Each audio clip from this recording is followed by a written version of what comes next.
فلا أقسم بمواقع النجوم وإنه لقسم لو تعلمون عظيم إنه لقرآن كريم في كتاب مكنون لا يمسه إلا المطهرون تنزيل من رب العالمين.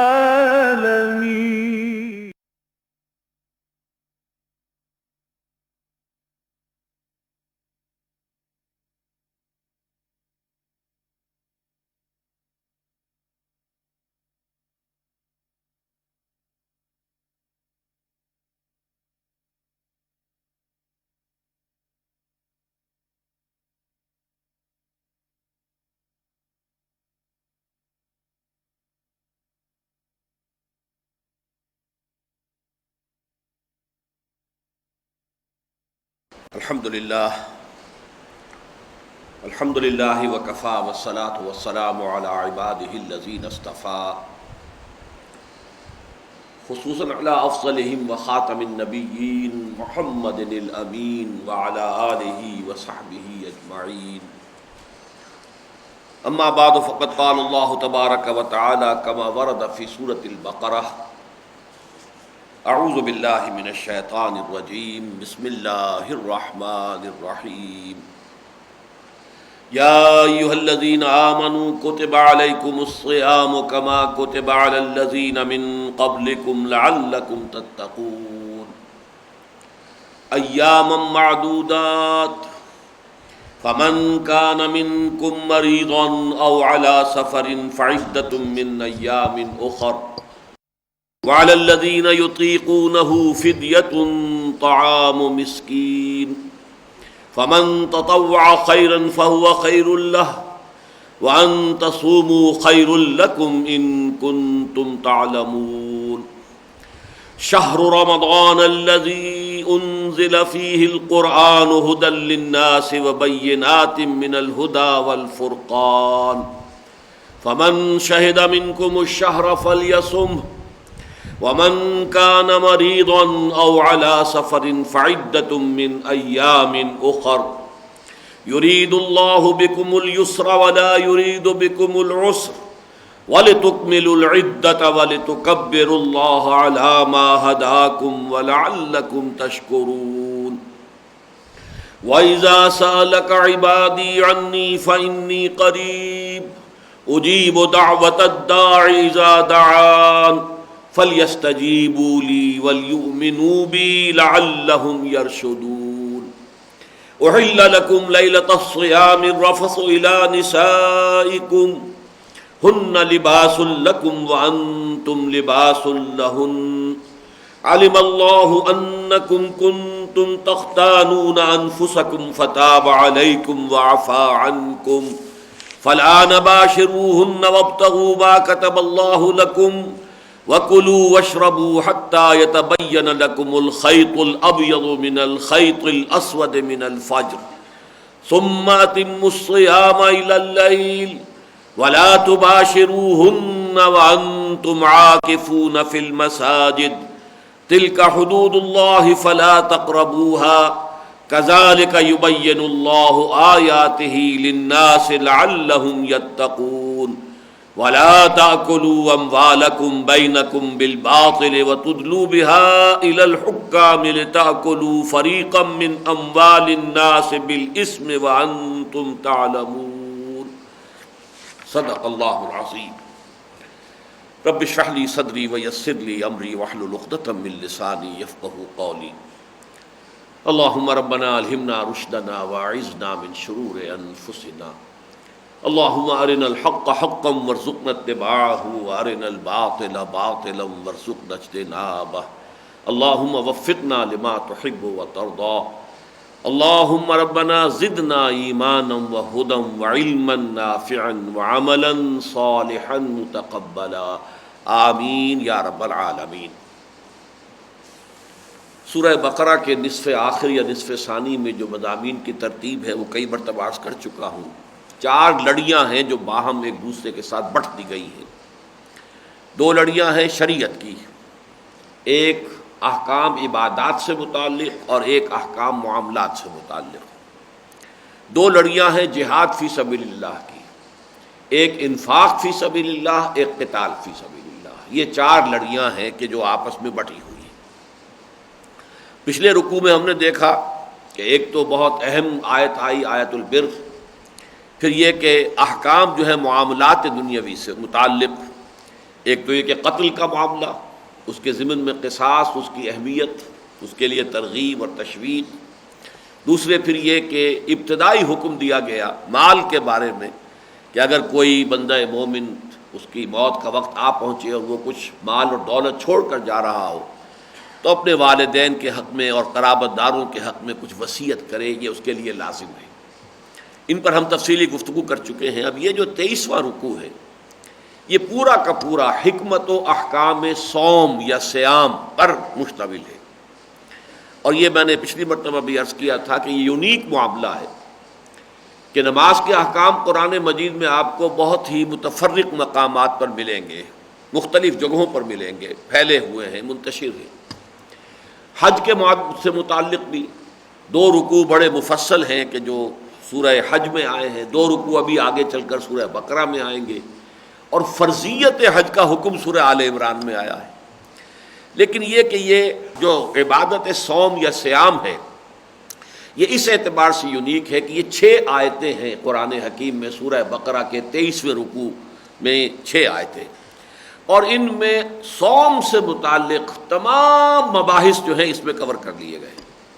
ابتدائی حکم کیا تھا، تکمیلی حکم کیا تھا، ابتدائی احکام کیا تھے، تکمیلی احکام کیا تھے، حکمت کیا ہے، جب اس کے لیے رمضان مبارک کے مہینے کا انتخاب ہوا تو اس کی بنیاد کیا ہے، پھر یہ کہ صیام و قیام رمضان کا مجموعی نتیجہ کیا نکلنا چاہیے، ساری چیزیں جو ہیں وہ ان 6 آیات میں آ گئی ہیں کہ اگر ان 6 آیات کے مفہوم کو انسان سمجھ لے تو جو ارکان اسلام 5 ہیں ان میں سے ایک رکن کے بارے میں اس کی تمام معلومات مکمل ہو جائیں گی۔ البتہ ایک بات نوٹ کر لیجئے کہ اس رکوع کی ابتدائی آیات اور اس کے بعد جو درمیانی آیات ہیں ان کے بارے میں ایک اختلاف ہے جو ابتدا سے چلا آ رہا ہے۔ ایک رائے یہ ہے کہ پہلی 2 آیات کا تعلق صوم رمضان سے نہیں ہے، بلکہ یہ کہ یہ ایک ابتدائی حکم تھا کہ حضور صلی اللہ علیہ وسلم نے مدینہ تشریف لاتے ہی کچھ حکم دیے کہ ان دنوں کے روزے رکھے جائیں، وہ میں تفصیل بعد میں عرض کروں گا، اور کچھ عرصے کے بعد پھر رمضان مبارک کے روزے فرض ہوئے ہیں۔ تو جو درمیانی 2 آیتیں ہیں ان کا تعلق ہے اس سے، اور اس کے بعد اس کے تفصیلی احکام جو ہیں آیت نمبر 5 میں آ گئے ہیں۔ لیکن ابتدائی 2 آیات کا تعلق جو ہے وہ ابتدائی جو احکام تھے روزے سے متعلق، جس میں کہ ابھی رمضان کے روزے کی فرضیت نہیں ہوئی تھی، اس سے متعلق ہے۔ بدقسمتی سے متاخرین جتنے بھی ہیں ہمارے مفسرین، خاص طور پر اردو میں جتنی تفسیریں بھی آپ کو ملتی ہیں، اس میں اس دوسری بات کا سرے سے تذکرہ ہی نہیں ہے، بلکہ یہ کہ یہ سمجھا جاتا ہے اور اسی کے حساب سے تعویل ہے، تفسیر ہے، تشریح ہے، توضیح ہے کہ یہ گویا کہ ابتدا ہی میں جو حکم دیا گیا ہے یہ رمضان ہی کا حکم تھا، بس اسی حکم میں کچھ تغیر و تبدل ہوتا رہا ہے، اسی میں ارتقاء کے مراحل جو ہیں وہ طے ہوئے ہیں۔ یہ بات گویا کہ مجمع علیہ ہو گئی ہے تمام اردو تفاسیر میں۔ لیکن میرا معاملہ یہ رہا ہے، اور یہ بالکل ابتدائی دور کی بات آپ سے عرض کر رہا ہوں، میڈیکل کالج میں جب میں طالب علم تھا، اور یہ بات بہرحال جو بھی مجھ سے دلچسپی رکھتے ہیں ان کے علم میں ہے کہ زمانہ طالب علمی ہی سے اللہ تعالیٰ کا یہ فضل و کرم ہوا تھا کہ قرآن مجید سے ایک ذہنی مناسبت اور ایک قلبی انس اللہ نے عطا کر دیا تھا۔ تو جب میں اسلامی جمعیت طلبہ کا کارکن تھا تو اس زمانے میں بھی میرے درس قرآن کو بہت پسند کیا جاتا تھا، اس کی خاصی دھوم مچ گئی تھی۔ اس زمانے میں مجھے احساس ہوتا تھا اس رکوع کو پڑھتے ہوئے کہ یہ ایک ہی وقت کی نازل شدہ آیات نہیں ہو سکتی، اس لیے کہ ذوق سلیم پر یہ بات جو ہے گراں گزرتی ہے تکرار۔ فَمَنْ كَانَ مِنْكُمْ مَرِيضًا أَوْ عَلَىٰ سَفَرٍ فَعِدَّةٌ مِّنْ أَيَّامٍ أُخَرَ پھر یہ کہ اگلی ایک آیت جو چھوڑ کر پھر اس کے بعد پھر دوبارہ آ رہا ہے فمن کان منکم مریضا او علی سفر فعدۃ من ایام اخر. یہ تکرار جو ہے یہ تو در حقیقت ایک ہی وقت میں اگر یہ آیتیں نازل ہو رہی ہوں تو پھر یہ عیب ہے کلام کا. تو یہ میرا ذہن تھا، لیکن میں نے اسے ایک وسوسے کے درجے میں سمجھا، اس لیے کہ باقی سب مفسرین ایک ہی بات کہہ رہے ہیں اور ان کے نزدیک جو ہے یہ بیک وقت نازل شدہ آیات ہیں اور ان میں ایک ہی روزہ صوم کا جو ہے اسی کا حکم دیا جا رہا ہے. اگرچہ یہ تو نہیں ہے کہ بیک وقت نازل ہوئی ہیں، لیکن یہ کہ شروع ہی سے حکم جو ہے وہ صوم رمضان کا ہے. تو بہرحال میں اپنی اس رائے کو دبا دیتا تھا. لیکن پھر ایسا ہوا کہ جیسے پاکستان میں لوگ واقف ہیں جماعت اسلامی کا، گویا کہ ایک طویل عرصے تک جب تک مولانا مودودی بقید حیات تھے رحمہ اللہ، اس وقت تک ترجمان القرآن کو آفیشل آرگن کی حیثیت حاصل تھی. ان کا رسالہ جو تھا ماہنامہ ترجمان القرآن. اسی طرح جماعت اسلامی ہند کا ایک آفیشل آرگن تھا زندگی، ماہنامہ زندگی، رامپور سے نکلتا تھا. اور اس کے جو مدیر تھے سید عروج احمد قادری، وہ بہت قابل آدمی تھے. لیکن ایک موقع پر انہوں نے تذکرہ کیا تنقیدی انداز میں، بلکہ تنقید بھی کچھ ذرا منفی انداز میں تھی، استہزائیہ انداز میں، کہ مولانا انور شاہ کاشمیری رحمۃ اللہ علیہ نے بڑی عجیب سی بات کہہ دی ہے کہ یہ جو پہلا حکم ہے یا ایھا الذین آمنوا کتب علیکم الصیام کما کتب علی الذین من قبلکم لعلکم تتقون، یہ صوم رمضان سے متعلق نہیں ہے، بلکہ یہ کہ یہ ابتدائی ایک حکم تھا اس سے متعلق ہے. صوم رمضان کا ذکر تو پھر تیسری آیت سے شروع ہو رہا ہے، شہر رمضان الذی انزل فیہ القرآن. اب اس رائے کا انہوں نے تذکرہ کر دیا تنقیداً بلکہ استہزائیاً، کہ یہ کس قدر معلوم ہوتا ہے کہ بہت ہی بے تکی سی بات ہے جو اتنی بڑی شخصیت مولانا سید انور شاہ کاشمیری رحمۃ اللہ علیہ کے، جن کو بیہقی وقت کہا گیا، علم حدیث اور علم فقہ میں بہت اونچا مقام. لیکن یہ کہ انہوں نے تو یہ تنقیدی انداز میں لکھا تھا، مجھے گویا کہ دلیل مل گئی کہ متفق گردید رائے بو علی بارائے من.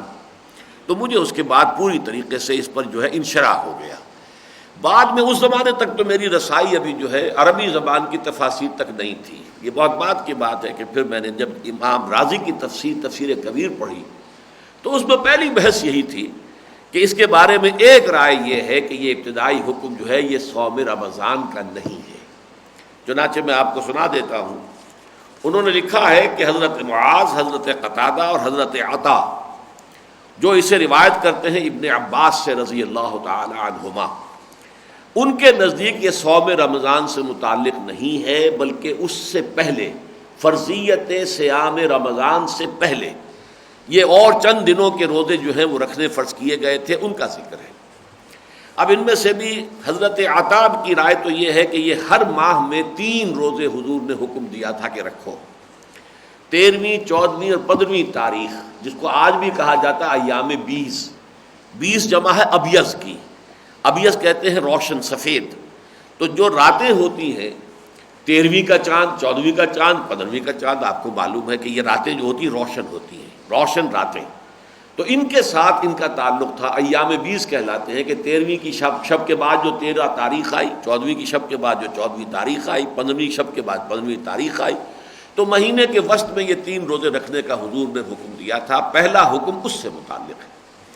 اور حضرت قتادہ کی رائے یہ ہے کہ پہلی مرتبہ حضور نے جو حکم دیا تھا وہ 3 دن ہر مہینے کے، یہی 13، 14 اور 15 تاریخیں، اور یوم عاشورہ محرم کی 10ویں تاریخ کا روزہ رکھنے کا آپ نے حکم دیا. اس کے بعد حضور کی حدیث یہ بیان ہوتی ہے کہ جب رمضان مبارک کے روزے فرض کیے گئے تو صوم رمضان نسخ لکل صوم، پھر یہ کہ وہ سارے جو بھی احکام حضور نے اس سے پہلے دیے تھے وہ منسوخ کر دیے گئے. اگرچہ جیسا کہ ہم نے دیکھا وصیت کے معاملے میں بھی کہ اگرچہ وصیت کی فرضیت تو جب احکام وراثت آ گئے، قانون وراثت بیان ہو گیا تو وصیت کی فرضیت تو ختم ہو گئی، البتہ 1/3 تک اسے برقرار رکھا گیا اس صراحت کے ساتھ کہ لا وصیت لوارث، جس کے تو اللہ تعالیٰ نے حقوق معین کر دیے اس کے لیے وصیت نہیں ہوگی. البتہ یہ ضرور ہے، ایک استثناء ہے کہ اگر تمام ورثاء جو ہیں وہ اس میں رضامند ہوں تو پھر یہ کہ کسی وارث کے لیے بھی وصیت ہو سکتی. اسی طریقے سے اس معاملے کے اندر بھی ہوا ہے کہ ان میں سے کچھ احکام قائم رکھے گئے اور کچھ جو ہے وہ بدل دیے گئے اور ختم کر دیے گئے. لہذا اس میں 3 دن ہر مہینے کے جو ہے 13ویں 14ویں 15ویں تاریخ اور یوم عاشورہ، یہ ہے اصل میں جس کا کہ ابتدائی حکم دیا گیا. پھر یہ سب کے سب منسوخ ہو گئے. ہاں اب یہ کہ نوافل کے طور پر اب بھی ہے. حضور اس کے بعد بھی اہتمام کرتے تھے ہر مہینے میں ایام 20 کے روزے رکھنے کے. 3 روزے آپ رکھتے تھے. عاشورہ کے بارے میں تو پھر آپ نے اس کے بعد بڑھا دیا کہ بجائے صرف 10ویں محرم کے بلکہ یہ کہ 9ویں محرم کو بھی روزہ رکھا جائے تاکہ یہود سے ہمارا ایک فرق جو ہے وہ واضح ہو جائے. تو یہ ہے در حقیقت پس منظر کہ میں چونکہ اس رائے کا پختگی کے ساتھ قائل اور حامل ہوں کہ ابتدائی 2 آیات میں در حقیقت وہ حکم ہے ایام 20 کے روزوں کا اور عاشورہ کا. اس کے ضمن میں یہ بات جان لیجئے اصل میں کہ یہ 2 چیزیں وہ ہیں کہ جو ہجرت کے بعد حضور صلی اللہ علیہ وسلم نے اس حوالے سے کی ہے کہ جب آپ مدینہ تشریف لے آئے تو اب یہاں پر یہود سے براہ راست سابقہ پیش آیا. مکے میں تو یہودی تھے نہیں. حضور کی کوئی وزٹ بھی مدینہ کی ثابت نہیں ہے کہ اس سے پہلے آپ آئے ہوں اور یہود کے ساتھ آپ کا کوئی معاملہ ہوا ہو، ملاقاتیں ہوئی ہوں، کوئی گفتگویں ہوئی ہوں. جب آپ ہجرت فرما کے تشریف لائے تو اب یہاں پر آپ نے دیکھا کہ یہودی روزہ رکھتے ہیں عاشورہ کا 10 محرم کا.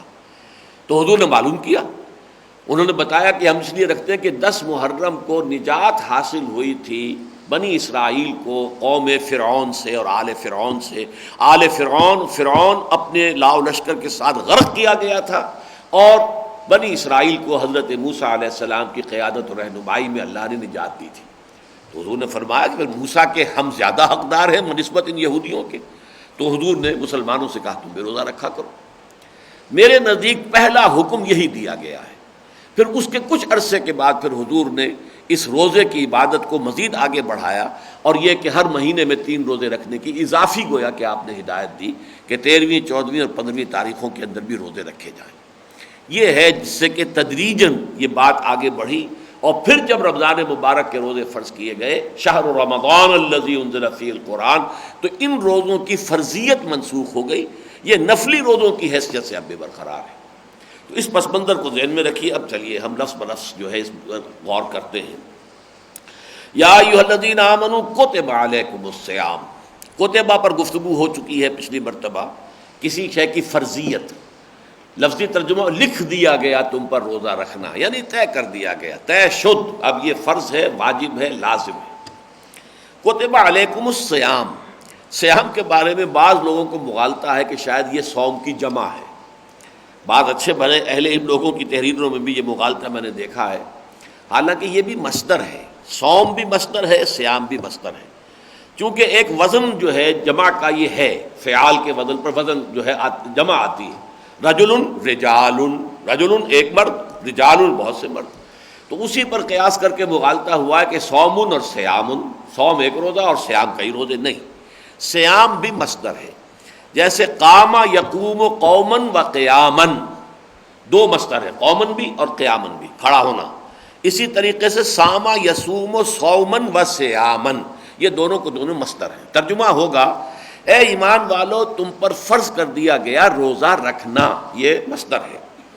کما کتب علی الذین من قبلکم، جیسے کہ وہ فرض کیا گیا تھا ان پر جو تم سے پہلے تھے.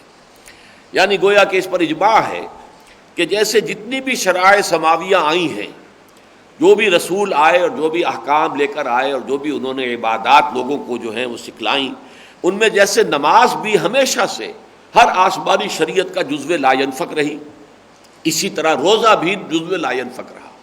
اگرچہ تفصیلی احکام میں فرق رہا، نماز کے اوقات میں فرق ہے، نماز کی ہیئتوں میں فرق ہے، نماز کے تفصیلی احکام اور قواعد و ضوابط میں فرق ہے.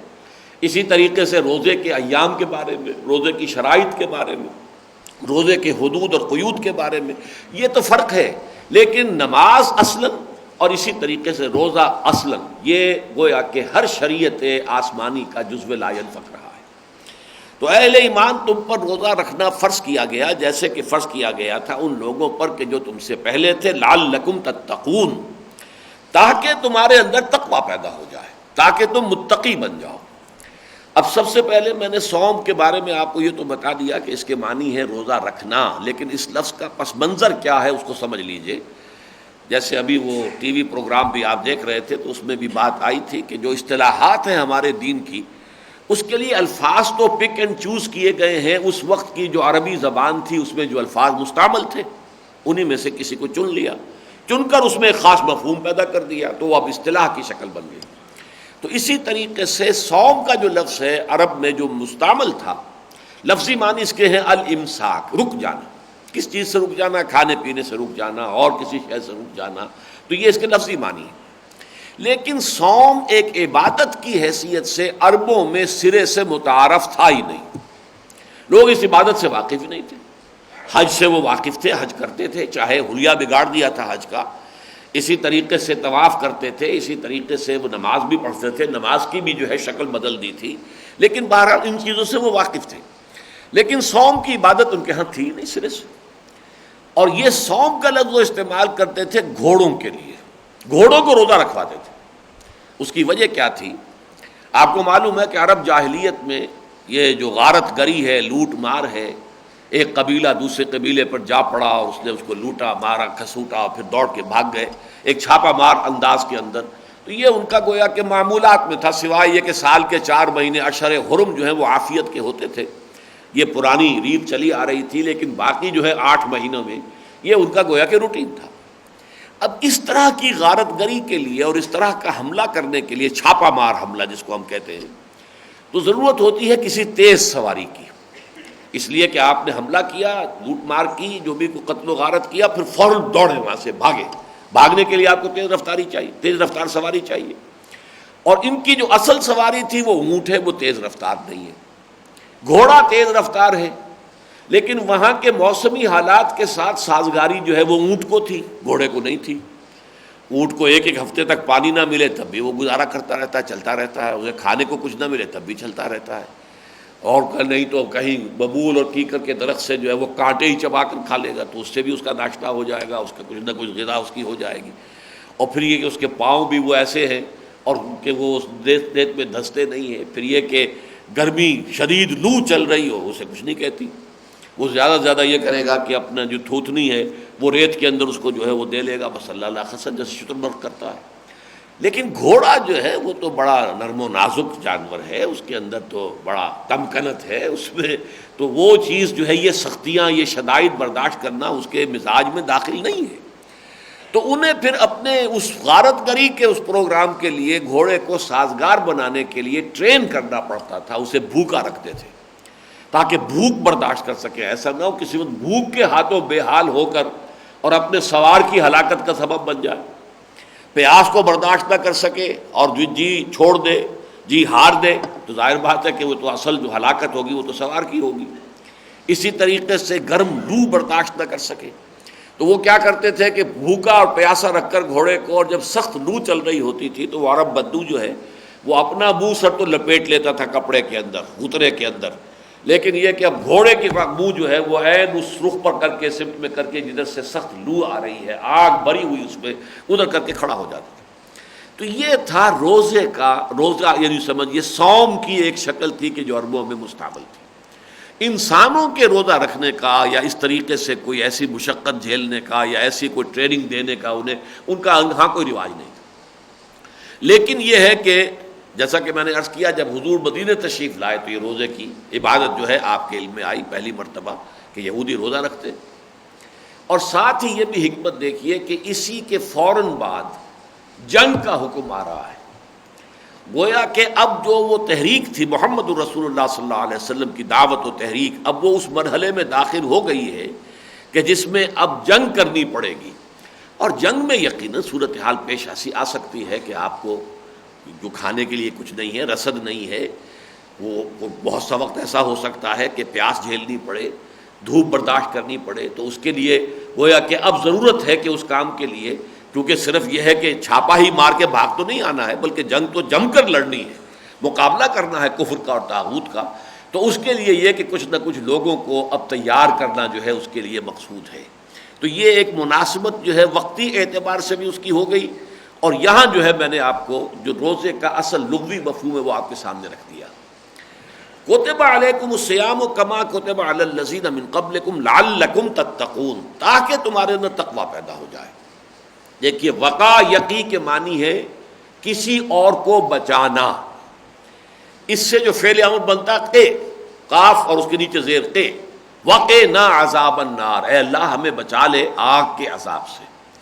لیکن اگر اس کو باب افتعال میں لائیں گے تو ابتقا، اور واو اور تے جو ہے مدغم ہو کر اتقا، اتقا کے معنی خود بچنا، اپنے آپ کو بچانا، خود بچنا۔ کس چیز سے بچنا؟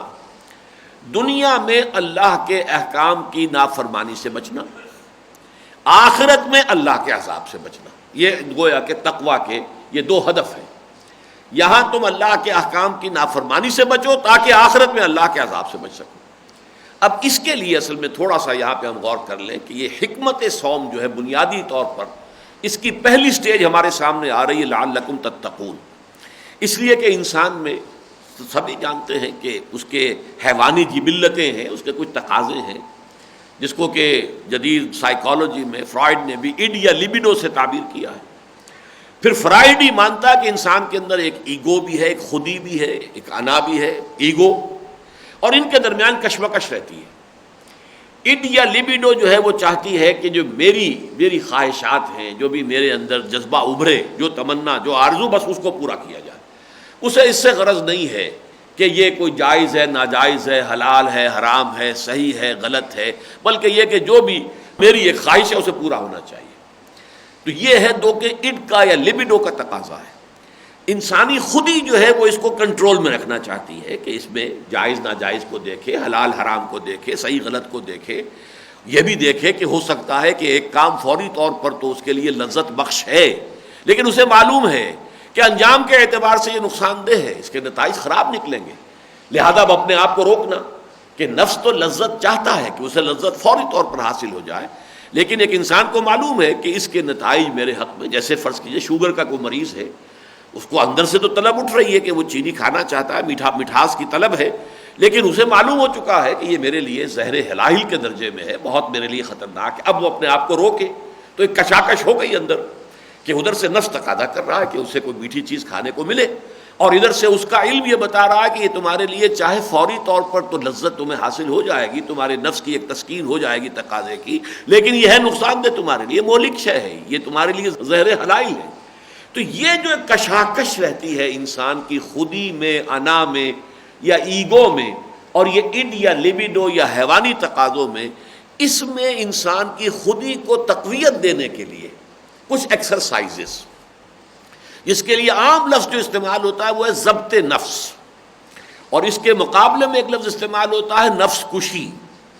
نفس کشی سے دین اور شریعت نے منع کیا ہے، بلکہ عجیب بات یہ ہے کہ نفس کا بھی حق معین کیا، وَإِنَّ لِنَفْسِكَ عَلَيْكَ حَقًّا، تمہارے نفس کے بھی تم پر حقوق ہے، تمہیں ادا کرنے ہوں گے۔ صرف یہ فرق ہے کہ جائز راستے سے ادا کرو، جائز راستے سے نفس کے حقوق جو ہیں پورے کرو، ناجائز سے نہیں، لیکن نفس کا حق ہے۔ وَإِنَّ لِنَفْسِكَ عَلَيْكَ حَقًّا وَإِنَّ لِزَوْجِكَ عَلَيْكَ حَقًّا وَإِنَّ لِزَوْرِكَ عَلَيْكَ حَقًّا، تم پر دیکھو تمہارے نفس کا بھی حق ہے، تمہاری بیوی کا بھی حق ہے، تمہارے دوستوں کا، وزٹرز کا جو زیارت کے لیے آئیں، ملنے کے لیے آئیں، ان کا بھی حق ہے، سب کے حقوق تمہیں ادا کرنے ہوں گے۔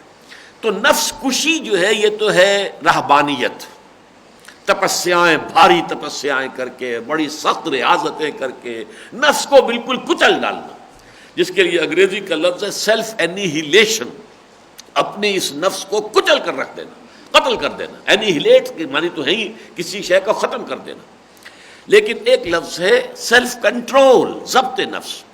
قرآن جو ہے ضبط نفس سکھاتا ہے، اور ضبط نفس کی یہ پہلی ایکسرسائز ہے کہ آپ روزہ رکھیں گے تو بھوک کو برداشت کریں گے۔ ظاہر بات ہے کہ جون کا مہینہ ہو، جولائی کا مہینہ ہو، مئی کا مہینہ ہو، شدید جو ہے گرمی ہے، پیاس لگی ہوئی ہے، نہیں پی سکتے پانی، اس لیے کہ اس وقت اجازت نہیں ہے، حالانکہ ٹھنڈا پانی موجود ہے، اچھے سے اچھے مشروبات جو ہیں وہ فریج میں رکھے ہوئے ہیں، لیکن نہیں پی سکتے، کھانا نہیں کھا سکتے، چاہے بھوک کتنی لگ رہی ہو، چاہے نفس کے اندر جنسی خواہش کتنی بھی ابھر آئی ہو، اور بیوی موجود ہے، جائز ذریعے سے انسان جو ہے اپنے نفس کی خواہش کی تکمیل کر سکتا ہے، لیکن نہیں، اجازت نہیں۔ اس سے گویا کہ وہ خود ہی انسان کی جو ہے وہ تقویت حاصل کرتی ہے، اس کے اندر اس کو ایک ایکسرسائز سمجھ لیجئے، اس ایکسرسائز کے ذریعے سے اس کے اندر یہ قوت پیدا ہوتی ہے کہ وہ جو حیوانی تقاضے ہیں اور حیوانی جبلتیں ہیں ان کو کنٹرول کرے۔ تو گویا کہ یہاں پہلی آیت میں جو روزے کی عبادت کی، یوں سمجھیے کہ یہ حکمت جو ہے کئی لیولز پر ہمارے سامنے آئے گی۔ پہلا لیول کیا ہے؟ ضبط نفس، تقویٰ اسی کا مفہوم بنے گا جبکہ ایک انسان جو ہے نہ صرف یہ کہ اپنی خواہش سے کوئی ایکسرسائز کر رہا ہو بلکہ وہ حکم اللہ کی طرف سے آ گیا ہو. جیسے کہ خود فرائڈ نے بھی ایک سپر ایگو بھی کہا ہے. ایک تو یہ کہ میری ایگو صرف میرے نفس کے اوپر کنٹرول کرنا چاہتی ہے، ایک یہ کہ میری ایگو کے اوپر بھی ایک اور کنٹرول ہے. اگرچہ فرائڈ کا سپر ایگو کچھ اور ہے لیکن میں اسے اس وقت تعبیر کر رہا ہوں اللہ کے احکام. اللہ کا حکم جو ہے وہ میرے ایگو کے اوپر جو ہے وہ مسلط ہے. میں اللہ کے حکم کے تحت اپنے نفس کو روک رہا ہوں، صرف اپنی مرضی سے نہیں روک رہا بلکہ اللہ کے حکم سے روک رہا ہوں. لیکن ظاہر بات ہے کہ میری خودی، میری اپنی انا جو ہے وہ اگر اتنی مضبوط ہوگی تبھی تو میں روک سکوں گا نا. تو پہلے اپنی خودی کو مضبوط کرنا ہے اور پھر اس خودی سمیت اپنے آپ کو، پورے وجود کو اللہ کے سامنے جھکا دینا ہے. اب اس کا مفہوم ہو جائے گا تقویٰ. اور یہی ترتیب ہے اصل میں علامہ اقبال کی جو سب سے پہلی کتاب چھپی، جو ان کا فارسی کلام ہے. اردو کلام تو بانگ درا بہت دیر میں جا کر چھپا ہے، 7-8 سال کے بعد. ورنہ ابتدا میں تو مثنوی اسرار و رموز، پہلے تو اسرار خودی اور پھر رموز بے خودی. اب اس میں ترتیب یہی ہے، اسرار خودی، ایک انسان کی خودی اتنی مضبوط ہو، طاقتور ہو کہ وہ اپنے حیوانی وجود کے اوپر حکمران ہو. یہ نہ ہو کہ حیوانی وجود، حیوانی جبلتیں اس کے اوپر حاکم ہو جائیں، کہ جو ادھر سے حکم آیا اور وہ ہاتھ جوڑ کر اس کی جو ہے تابعداری کر دی گئی تو گویا کہ وہ تو تمہارا جو حیوانی وجود ہے وہ تم پر حاکم ہے، تمہاری خودی جو ہے وہ اس کی غلام بن کر رہ گئی. اور اس کی سادہ ترین مثال یہ ہوگی کہ ایک گھوڑا ہے اور ایک سوار ہے. اب سوار اگر گھوڑے پر قابو یافتہ ہے پوری طریقے سے، تب اس گھوڑے کو وہ استعمال کرے گا، جہاں جانا چاہتا ہے گھوڑا وہاں لے کر جائے گا اس کو، اس لیے کہ وہ سوار کے کنٹرول میں ہے. خدا نہ خواستہ اگر وہ بیچارہ سوار کمزور ہے اور گھوڑا موزور ہے تو اب اس سوار کی جو ہے وہ اس کی زندگی جو ہے اس گھوڑے کے رحم و کرم پر ہے، جہاں چاہے پٹخ دے، اس لیے کہ گھوڑا جو اس کے کنٹرول میں نہیں ہے. بالکل اسی طریقے سے یہ ہمارا مرکب ہے، یہ نفس حیوانی یہ ہمارا مرکب ہے اور اس پر راکب جو ہے وہ ہماری خودی ہے، ہماری انا ہے، ہماری ایگو ہے. اگر یہ کمزور ہو اور وہ مرکب سوار جو ہے وہ طاقتور ہو تو وہ تو الٹ دے گا، کہیں جا کے جو ہے پٹخ دے گا، کسی کھائی میں گرائے گا، جو بھی چاہے گا کرے گا. اور اگر یہ خود ہی طاقتور ہے تو پھر اب یہ گھوڑے کو استعمال کرے گی اور اس کو اپنی جو منزل مقصود ہے اس تک پہنچنے کے لیے اس سے بڑا ایسٹ کوئی نہیں ہے کہ گھوڑا اس کے پاس ہے. بڑی تیز رفتاری کے ساتھ وہ اپنا جو بھی اس کا طے شدہ ہدف ہے، جو اس کی منزل مقصود ہے، ادھر بڑھ سکتا ہے. لیکن یہ تو پہلا مرحلہ ہوا کہ آپ کی خودی اتنی مضبوط ہو گئی کہ اس نے آپ کی حیوانیت کے اوپر تسلط حاصل کر لیا. اب اگلا مرحلہ رموز بے خودی، اب اپنی خودی کو اللہ کے سامنے جھکا دینا. یہ ہے در حقیقت جس سے کہ بات مکمل ہو گئی کہ اب ایک سیلف امپوزڈ فلی کمپوز شخصیت ہے، کمپوزڈ پرسنالٹی، جس میں اس کی خودی جو ہے اس کے وجود پر پوری طرح حاکم ہے اور یہ شخص اللہ کے سامنے جھکتا ہے. تو اس جھکنے کے کچھ معنی ہوئے. اور اگر فرض کیجئے کہ میرا نفس میرے قابو میں ہی نہیں اور میں کہتا ہوں ایاک نعبد و ایاک نستعین، تو فرشتے ہنستے ہوں گے یہ کیا کہہ رہا ہے، اس کا اپنا نفس تو اس کے اختیار میں ہے ہی نہیں، تو یہ کیسے اللہ کی بندگی کرے گا. وعدہ اتنا بڑا کر رہا ہے، اللہ تیری ہی بندگی کرتا ہوں اور کروں گا، لیکن یہ کہ نفس کا تو غلام ہے. یہ نفس جو ہے اس کے ہاتھ میں، یہ تو گویا کہ جیسے کہ مردہ ہوتا ہے بدست زندہ، یا غسال کے ہاتھ میں جیسے مردہ ہے، جدھر سے اس نے چاہا ہاتھ اٹھایا پانی ڈالا، اس طرح اسی طریقے سے اگر کوئی نفس کے ہاتھ میں مردہ بدست زندہ کی شکل میں ہے تو پھر تو اس کو کیا، اس کا کہنا چاہیے مانی دارت. میں اس کی مثال دیا کرتا ہوں کہ جیسے سلطنت مغلیہ تھی، اب یہ کہ مختلف ہندوستان کے علاقوں میں راجے مہاراجے اور کوئی جو بھی نواب تھے ان کی چھوٹی چھوٹی جو حکومتیں قائم تھیں. اب اگر کسی جگہ کا راجہ آ کر اور وہ دربار کے اندر آ کر مغلیہ کسی بادشاہ کے سامنے وہ اطاعت اختیار کرتا تھا، سر تسلیم خم کرتا تھا، تو اس کے معنی اسی وقت ہوتے تھے جبکہ اس کی اپنی حکومت اس کے اپنے اس راجدھانی میں، اپنی اس ریاست میں واقعی مستحکم ہو، تب تو اس کا آ کر یہاں پر اب جو عہد اطاعت ہے اور عہد وفا استوار کرنا وہ بامانی ہے. اور اگر وہاں بغاوتی ہو چکی ہے، وہاں اس کا جو ہے اپنا حکم نہیں چل رہا، تو اب یہاں آ کر اگر یہ سلطنت مغلیہ کے سامنے اطاعت اور فرما برداری کا عہد کر رہا ہے تو یہ مانی دارت، اس کی کوئی حقیقت ہی نہیں. تو یہ ہے پہلا مرحلہ اس روزے کی حکمت کو سمجھنے میں. یا ایھا الذین آمنوا کتب علیکم الصیام کما کتب علی الذین من قبلکم لعلکم تتقون. ایام معدودات، یہ گنتی کے چند دن ہیں۔ میں حیران ہوتا ہوں کہ جن حضرات نے ان الفاظ کا اطلاق کیا ہے صوم رمضان پر، واقعہ یہ ہے کہ کچھ حیرت کی بات ہے۔ گنتی کے چند دن، رمضان کا پورا مہینہ 29-30 دن، یہ گنتی کے چند دن نہیں ہو سکتے۔ آپ کو معلوم ہے کہ جب ذرا شدید موسم ہوتا ہے تو واقعتاً یہ مہینہ گزرنے میں نہیں آتا، آدمی گن گن کر اب اتنے روزے ہو گئے، یہ ایام معدودات، گنتی کے چند دن۔ اس کا مصداق اگر بن سکتا ہے صحیح معنی میں تو وہی 3 دن، ہر مہینے میں 3 دن ایام معدودات۔ مزید مجھے حیرت ہوتی ہے کہ اسی سورہ مبارکہ میں 19 آیتوں کے بعد پھر یہ الفاظ آئے ہیں ایام معدودات۔ حج میں جو بھی یوم نحر ہوتا ہے اس کے بعد جو منا میں قیام ہے، مبیت جس کو کہتے ہیں، وہ 3 دن یا 2 دن، اس کے لیے یہی الفاظ آئے ہیں ایام معدودات۔ وَاذْكُرُوا اللَّهَ فِي أَيَّامٍ مَّعْدُودَاتٍ فَمَن تَعَجَّلَ فِي يَوْمَيْنِ فَلَا إِثْمَ عَلَيْهِ وَمَن تَأَخَّرَ فَلَا إِثْمَ عَلَيْهِ لِمَنِ اتَّقَىٰ۔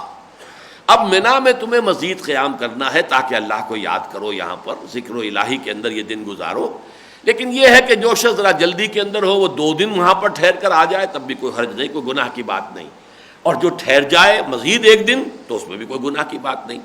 تو گویا کہ 2 یا 3 دن پر اطلاق ہو رہا ہے، جبکہ اصول یہ ہے القرآن یفسر بعضہ بعضا، قرآن مجید جو ہے اس کا ایک حصہ دوسرے حصے کی تفسیر کرتا ہے۔ تو ایام معدودات یہ آیت نمبر 183 ہے، اور آیت نمبر 203 جو ہے اس کے اندر پھر یہ الفاظ آ گئے ہیں وَاذْكُرُوا اللَّهَ فِي أَيَّامٍ مَّعْدُودَاتٍ فَمَن تَعَجَّلَ فِي يَوْمَيْنِ فَلَا إِثْمَ عَلَيْهِ وَمَن تَأَخَّرَ فَلَا إِثْمَ عَلَيْهِ لِمَنِ اتَّقَىٰ۔ تقویٰ موجود ہونا چاہیے، پھر اگر کوئی شخص جلدی سے 2 دن ہی کے قیام کے بعد نکل آیا، واپس آ گیا، مکے واپس آ گیا، کوئی حرج نہیں، اور اگر اس نے 3 دن پورے کیے تب بھی کوئی حرج نہیں۔ تو وہاں گویا کہ 3 دنوں پر اطلاق ہو رہا ہے۔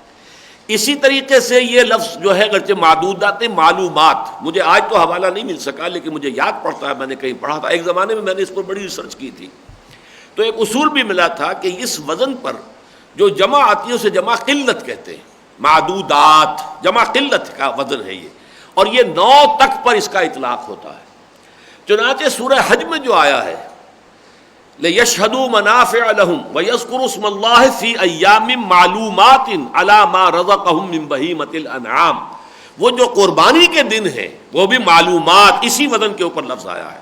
ظاہر بات ہے کہ وہ 3 دن ہے، اگرچہ اہل حدیث حضرات کے نزدیک 13ویں تاریخ کو بھی ہو سکتی ہے قربانی، لیکن سب کے نزدیک اجماع جو ہے زیادہ تر وہ یہی ہے کہ 3 دن ہے، 10، 11، 12، تو وہی 3 دن کا اطلاق ہو رہا ہے فی ایام معلومات علی ما رزقہم من بہیمۃ الانعام، یہ سورہ حج میں۔ بہرحال جیسا کہ میں عرض کر چکا ہوں، میری چونکہ یہ پختہ رائے ہے کہ یہ حکم جو ہے، یہ 2 آیتیں جو ہیں یہ اصل میں وہ ہر مہینے کے 3 روزوں سے متعلق ہے۔ فرمایا ایام معدودات، یہ گنتی کے چند دن ہیں، فمن کان منکم مریضا او علی سفر فعدۃ من ایام اخر، ان میں بھی یہ رعایت ہے تمہارے لیے کہ جو کوئی تم میں سے ہو مریض، اب مریض یہ بھی ہو سکتا ہے کہ ہلکا سا ٹیمپریچر چل رہا ہے، اور ایک مریض وہ ہے کہ جس میں واقعتاً روزہ رکھنا جو ہے وہ انسان کے لیے دقت طلب ہو جائے، مشکل کا ذریعہ بن جائے۔ اب یہ گویا کہ انسان کی اپنی سوادید پر بھی ہوگا، اس کے جو بھی جاننے والے ہیں، قرابت دار ہیں، وہ بھی اس پر مشورہ دے سکتے ہیں۔ اسی طرح او علی سفر، ان سے مراد یہ نہیں ہے کہ بس آپ اپنے شہر سے ذرا باہر نکلے تو وہ سفر ہو گیا، اگرچہ بعض حضرات یہاں تک اس بات کو لمبا کر لیتے ہیں، لیکن بہرحال فقہ حنفی کی روح سے 3 دن کی مسافت جو ہے اس پر انسان اگر جا رہا ہے تو پھر وہ مسافر شمار ہوگا، یعنی 3 دن کی مسافت پیدل چل کر، تقریباً یہ کہ 16 میل انسان ایک دن میں پیدل چل سکتا ہے، یہ اس زمانے کے جو بھی اعداد و شمار ہیں، تو 3 دن میں 48 میل۔ بہرحال یہ فقہی مباحث ہیں، یہاں اس وقت جو ہے یہ جان لینا کافی ہے کہ یہ 2 رعایتیں ہیں کہ اگر ان 3 دنوں کے دوران بھی تم میں سے کوئی سفر پر ہے یا بیمار ہے، فعدۃ من ایام اخر، تو وہ یہی تعداد پوری کر لے دوسرے دنوں میں، 13، 14، 15 میں نہیں رکھ سکا 23، 24، 25 میں رکھ لے، یا یہ کہ اور کسی طریقے سے ان کی تعداد پوری کر لے۔ فعدۃ، تعداد پورا کرنا ہے انہی 3 دنوں کی، اگر یہی رائے ہو جو میں دے رہا ہوں کہ یہ ہے، پھر ان 3 دنوں کی تعداد پوری کرنی ہوگی دوسرے دنوں میں۔ مزید ایک رعایت دی جا رہی ہے کہ جو بعد میں منسوخ ہو گئی جب صوم رمضان آیا، وعلی الذین یطیقونہ، اور ان لوگوں کے ذمے جو اس کی طاقت رکھنے کے باوجود نہ رکھیں تو اس کے لیے فدیۃ طعام مسکین، تو فدیہ ادا کرنا ہوگا ایک مسکین کا کھانا کھلانا، کھانا کھلایا جائے یا دے دیا جائے۔ یہ بھی فقہ حنفی میں 2 صاع جو ہے گندم، 2.25 سیر کے قریب جو ہے بنتا ہے، تو یہ جو ہے فطرہ، یہ اس کا فدیہ ہے، وہ آپ دے دیں یا کھانا کھلائیں، جو بھی جس طرح کریں۔ لیکن یہ کن کے لیے ہے کہ اسی لیے ایک اصطلاح استعمال ہوتی ہے وجوب علی التخییر، ایک ہے وجوب علی التعیین۔ ایک تو یہ معین طور پر کوئی ایک شے ہی واجب ہو، یہی کرنی ہے ہر صورت میں، یہ ہوگا وجوب علی التعیین، معین ہے وہ۔ ایک ہے وجوب علی التخییر، چاہے یہ کر لو چاہے یہ کر لو، یو ہیو 2 آپشنز۔ تو یہاں ایک آپشن بھی دیا گیا، تخییر، اختیار دے دیا گیا کہ اگر تم روزہ رکھنے کے، نہ تو تم بیمار ہو نہ تم سفر پر ہو، سارے حالات سازگار ہیں، پھر بھی طبیعت نہیں مان رہی، نہیں جی کر رہا، تو ابھی ابتدا میں مزید رعایت یہ ہے کہ ایک روزے کا فدیہ، ایک مسکین کا کھانا، یہ گویا کہ اضافی رعایت دی گئی۔ دیکھیے یہ بھی اصل میں پوری حکمت کو اگر آپ سمجھ لیں گے کہ چونکہ عرب سرے سے مانوس نہیں تھے اس عبادت سے، لہذا تدریجاً انہیں مانوس کیا جا رہا ہے۔ اگر ایک دم 1 مہینے کے روزے فرض کر دیے گئے ہوتے تو واقعہ ہے کہ بڑا مشکل ہو جاتا۔ مہینے تو پھر ٹھیک ہے، سردیوں کے بھی آتے ہیں تو گرمیوں کے بھی آتے ہیں، بہت سخت مہینے، لیکن نہیں، پہلے ہر مہینے میں 3 دن کے روزے۔ اس میں بھی مزید رعایت کہ اگر نہیں طبیعت مان رہی ہے، نہیں رکھنا چاہتے ہو تو ایک مسکین کو کھانا کھلا دو، اس کا کھانا فراہم کر دو، یہ بھی ایک مزید رعایت ہے تاکہ مانوس ہوتے چلے جائیں۔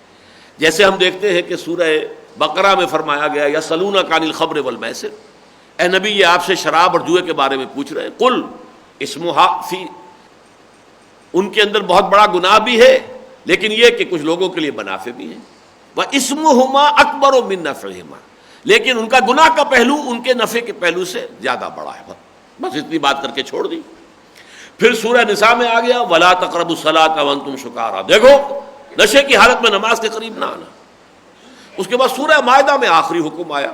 تو ایک تو یہ ہے کہ تدریجی احکام جو ہے وہ مختلف صورتوں میں مختلف مقامات پر آئے ہوں، لیکن قرآن مجید میں ایک مثالیں جو ہے اس کی موجود ہیں۔ ایک اور مثال بھی میں آپ کے سامنے پیش کر سکتا ہوں کہ سورہ مزمل کے آغاز میں جو فرض کر دیا گیا تھا رات کا قیام، کم سے کم تہائی رات کھڑے رہو، اس کا جو پھر منسوخی کا حکم آیا وہ اسی سورہ مزمل کے اندر موجود ہے۔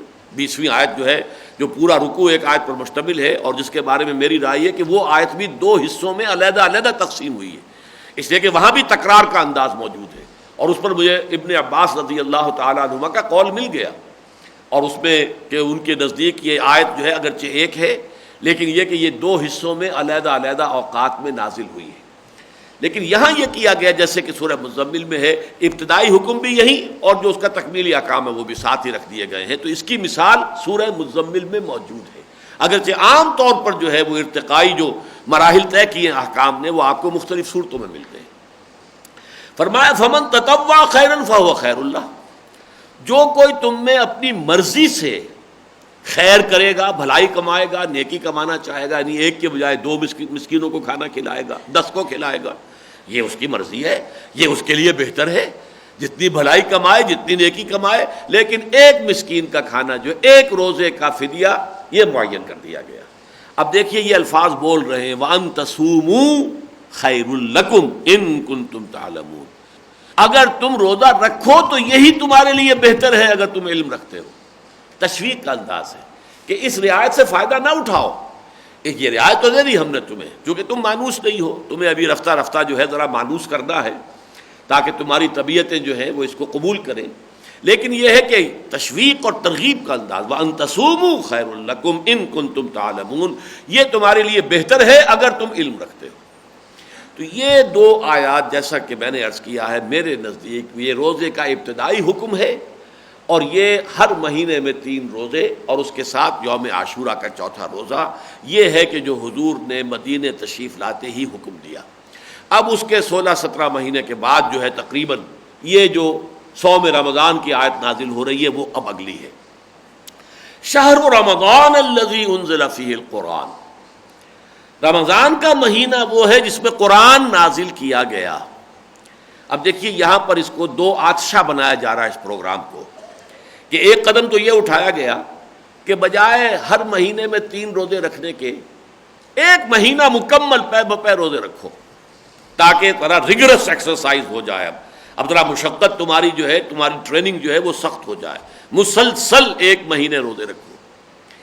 اس کے لیے کسی بھی مہینے کا انتخاب ہو سکتا تھا، ایک ایکسرسائز کی حیثیت سے تو مساوی ہوتا، کوئی مہینہ ہوتا، ذوالقعدہ ہوتا یا کوئی محرم ہوتا یا کوئی اور ربیع الاول ربیع الثانی ہوتا، برابر تھا 1 مہینہ۔ جیسے رمضان جو ہے مختلف موسموں میں آتا ہے، ایسے ہی یہ مہینے بھی مختلف موسموں میں آتے ہیں، وہ حکمت بھی پوری ہو جاتی۔ لیکن خاص طور پر رمضان مبارک کا انتخاب کیوں کیا گیا، اب اس کو بیان کیا گیا۔ رمضان کا مہینہ وہ ہے جس میں قرآن نازل کیا گیا۔ کیا بنا کر نازل کیا گیا؟ ھدی للناس وبینات من الھدی والفرقان، لوگوں کے لیے ہدایت۔ پہلی بات تو نوٹ کیجئے کہ اسی سورہ مبارکہ کے شروع میں ہے ھدی للمتقین، یہ اہل تقوی کے لیے ہدایت ہے۔ یہاں فرمایا ھدی للناس۔ اب ان میں کیا جو ہے ترتیب ہوگی، کیسے ہم ایک دوسرے کو ریکنسائل کریں گے، وہ یہ ہے کہ اصلاً اپنی جگہ پر قرآن مجید تمام نوع انسانی کے لیے ہدایت نامہ ہے، لیکن اس کی ہدایت سے استفادہ صرف وہ کر سکتے ہیں جن میں تقویٰ ہو، طلب ہو، خواہش ہو، وہ استفادہ کریں گے۔ اب تقویٰ ہی پیدا کرنے کے لیے روزے کی عبادت تم پر فرض کی گئی ہے۔ اس طریقے سے یہ 2 عرصہ پروگرام کر دیا گیا۔ رمضان کا مہینہ چنا گیا، وہ نزول قرآن کا مہینہ ہے۔ اچھا، نزول قرآن کا مفہوم کیا ہے؟ یہ بھی بہت مرتبہ مضمون آ چکا ہے کہ انزل ینزل انزالا اور نزل ینزل تنزیلا میں فرق کیا ہے؟ علم یعلم اعلاما اور علم یعلم تعلیما۔ تعلیم ہے کسی کو رفتہ رفتہ تھوڑا تھوڑا کر کے کوئی چیز اس کے ذہن نشین کرتے چلے جانا۔ اعلام ہے آپ نے ایک بات بتا دی، اب وہ جانے اس کا کام جانے، ہم نے تو بتانا تھا بتا دیا۔ تو اعلام اور تعلیم میں جو فرق ہے وہی انزال اور تنزیل میں ہے۔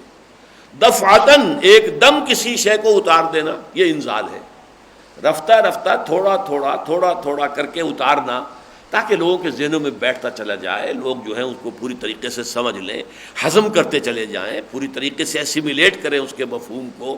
دفعتاً پورا قرآن نہ ہو بلکہ یہ کہ تھوڑا تھوڑا کر کے نازل کیا جائے، یہ تنزیل ہے۔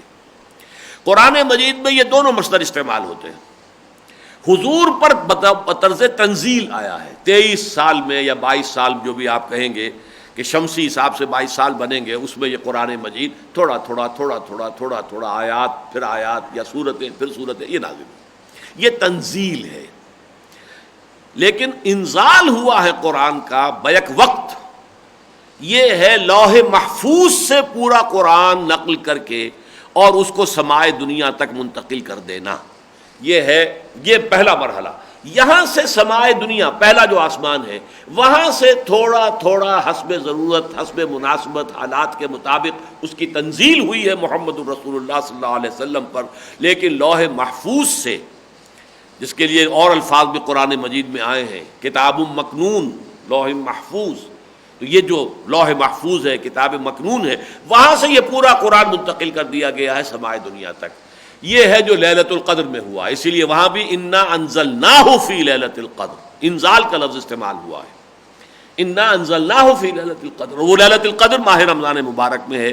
تو شہر رمضان الذی انزل فیہ القرآن، یہ رمضان کا مہینہ وہ ہے کہ جس میں پورا قرآن لوح محفوظ یا کتاب مکنون سے اتار کر اور سماع دنیا تک پہنچا دیا گیا۔ اب اس کو سمجھیے، یہ کتاب جو ھدی للناس ہے اور ہدایت بھی ایچ پیچ الفاظ میں نہیں ہے، پہیلیوں کی شکل میں نہیں ہے جنہیں انٹرپریٹ کرنا ہی مشکل ہو جائے، یہ کوئی ثقیل اصطلاحات کے حوالے سے نہیں ہے، عربی مبین، آسان سلیس زبان، فإنما یسرناہ بلسانک، ہم نے آپ کی زبان پر اسے قرآن کو آسان کر دیا ہے۔ یہ قرآن مجید جو ہے یہ بینات من الہدی والفرقان، ہدایت کی بینات پر مشتمل ہے، اور فرقان فرق کر دینے کی بھی بینات، بینات کا اطلاق دونوں پر ہوگا، بینات من الہدی والفرقان، فرقانے میں چونکہ پھر زیر آیا ہے تو یہ ہدایت کی بھی بینات ہیں اور فرق کر دینے والی شے، حق و باطل کے مابین، صحیح اور غلط اور جائز اور ناجائز، دودھ کا دودھ پانی کا پانی جدا کرنے کے معاملے میں بھی یہ بینات پر مشتمل ہے۔ اب یہاں سمجھ لیجئے اس بات کو کہ اس کے حوالے سے اصل میں تو دو عبادتیں ہیں جو تجویز کی گئی. ابھی میں صرف تجویز کا لفظ استعمال کر رہا ہوں، لیکن قرآن مجید میں صرف ایک کا ذکر ہے، دوسرے کا نہیں ہے. دوسری کا ذکر احادیث کے اندر ہے، اور اسی لیے لفظ تجویز میں نے کہا ہے کہ قرآن میں نہیں ہے، لہذا فرض نہیں کیا گیا. اس لیے کہ قرآن مجید جو ہے وہ زیادہ بڑی تعداد میں جو عوام الناس ہیں ان کی مصلحت کو پیش نظر رکھتا ہے. عام انسانوں کے لیے یہ ممکن نہیں ہے کہ دن بھر مشقت بھرا کام کریں، کوئی کسی چلا رہا ہے، کوئی اینٹیں ڈھو رہا ہے، کوئی کچھ اور کر رہا ہے، اور پھر وہ رات کو کھڑے بھی رہیں، جاگیں بھی قرآن کے ساتھ. لہذا اس کو فرض نہیں کیا گیا. لیکن اصلاً قرآن کے ساتھ، رمضان مبارک کے ساتھ صوم کی عبادت کو جوڑنے سے در حقیقت دو پروگرام دیے گئے. چنانچہ ایک تو خطبہ ہے حضور کا صلی اللہ علیہ وسلم، جس کو کہ حضرت سلمان فارسی رضی اللہ تعالی عنہ نے نقل کیا ہے، اور امام بیہقی اسے لائے ہیں شعب الایمان میں. اس میں حضرت سلمان فارسی فرماتے ہیں خطبنا رسول اللہ صلی اللہ علیہ وسلم فی آخر یوم من شعبان فقال، ہمیں خطبہ ارشاد فرمایا نبی اکرم صلی اللہ علیہ وسلم نے شعبان کے آخری دن، اور اس خطبے میں فرمایا یا ایھا الناس، اے لوگو، قد اغلکم شہر عظیم، تم پر ایک بڑی عظمتوں والے مہینے نے سایہ کر دیا ہے، سایہ فگن ہو گیا ہے. جیسے آپ انگریزی میں کہتے ہیں coming events cast their shadows before, تو شعبان کا آخری دن ہے، رمضان آیا چاہتا ہے، تو گویا کہ رمضان نے سایہ کر لیا ہے شعبان کے اس آخری دن پر، اس کا جو سایہ ہے وہ پڑ رہا ہے. قد اظلکم شہر عظیم، تم پر سایہ فگن ہو گیا ہے ایک بڑی عظمت والا مہینہ. شہر مبارک، بڑی برکتوں والا مہینہ. شہر فیہ لیلۃ خیر من الف شہر، وہ مہینہ جس میں ایک رات وہ بھی ہے جو 1000 راتوں سے زیادہ افضل ہے اپنی قدر و قیمت کے اعتبار سے. اب نوٹ کیجئے دو جملے حضور کے، جعل اللہ صیامہ فریضۃ وقیام لیلہ تطوعا، اللہ تعالیٰ نے قرار دیا ہے اس مہینے میں روزہ رکھنا فرض، اور اس کی راتوں میں جاگنا، کھڑے رہنا تمہاری مرضی پر، تطوعا، اس کو فرض نہیں کیا. لیکن نوٹ کیجئے کہ شروع میں لفظ ہے جعل اللہ. ویسے تو یہ کہ رات کی عبادت ہے، تہجد ہے، رات کو کھڑے ہونا ہے، یہ بقیہ جو مہینے ہیں آپ وہ شوال میں بھی اور شعبان میں بھی اور ذوالقعدہ میں بھی اور ذوالحجہ میں بھی اور محرم میں بھی، سفر میں بھی، جب بھی کریں، بہت بڑی بات ہے. تہجد ہے جس کا الزام جب چاہیں. لیکن یہاں لفظ جعل آ گئے مجعول کے صیغے میں، گویا کہ اس کے مفعول دونوں ہو گئے، لیکن ایک کا مجعول ہونا جو ہے فرض کے درجے میں. جعل اللہ صیامہ فریضۃ، اللہ تعالیٰ نے ٹھہرا دیا ہے، مقرر کر دیا ہے اس کے اندر روزہ رکھنا فرض، وقیام لیلہ تطوعا، اور اس کی راتوں کو کھڑے رہنا تمہاری مرضی پر، تطوع پر، تم اگر چاہو. یہ فرض نہیں کیا گیا. اگرچہ اس کو تطوع خاص اس درجے میں ہم نہیں کہیں گے کہ بالکل نفل کہہ دیں، اس لیے کہ حضور نے اس کا التزام کیا، حضور نے اس کی تشویق اور ترغیب دلائی، لہذا صحابہ کرام نے اس پر عمل کیا. پھر یہ کہ حضرت عمر رضی اللہ تعالیٰ عنہ نے پھر ایک مصلحت عامہ کے لیے یہ تراویح کا نظام با جماعت مقرر کر دیا. لہذا یہ کہ اس میں یہ تو بحث ہو سکتی ہے کہ یہ واجب ہو گئی ہے نماز تراویح، یا یہ کہ یہ ابھی سنت مؤکدہ کے درجے میں ہے، لیکن بہرحال سنت ہے، اس میں کسی شک و شبہ کی گنجائش نہیں. تو یہ دو پروگرام اب ہو گئے. یہی وجہ ہے کہ جو متفق علیہ روایت ہے جو کہ بخاری اور مسلم دونوں میں حضرت ابو ہریرہ رضی اللہ تعالی عنہ سے، وہاں آپ دیکھیں گے یہ دونوں لفظ آتے ہیں بالکل پیرلل.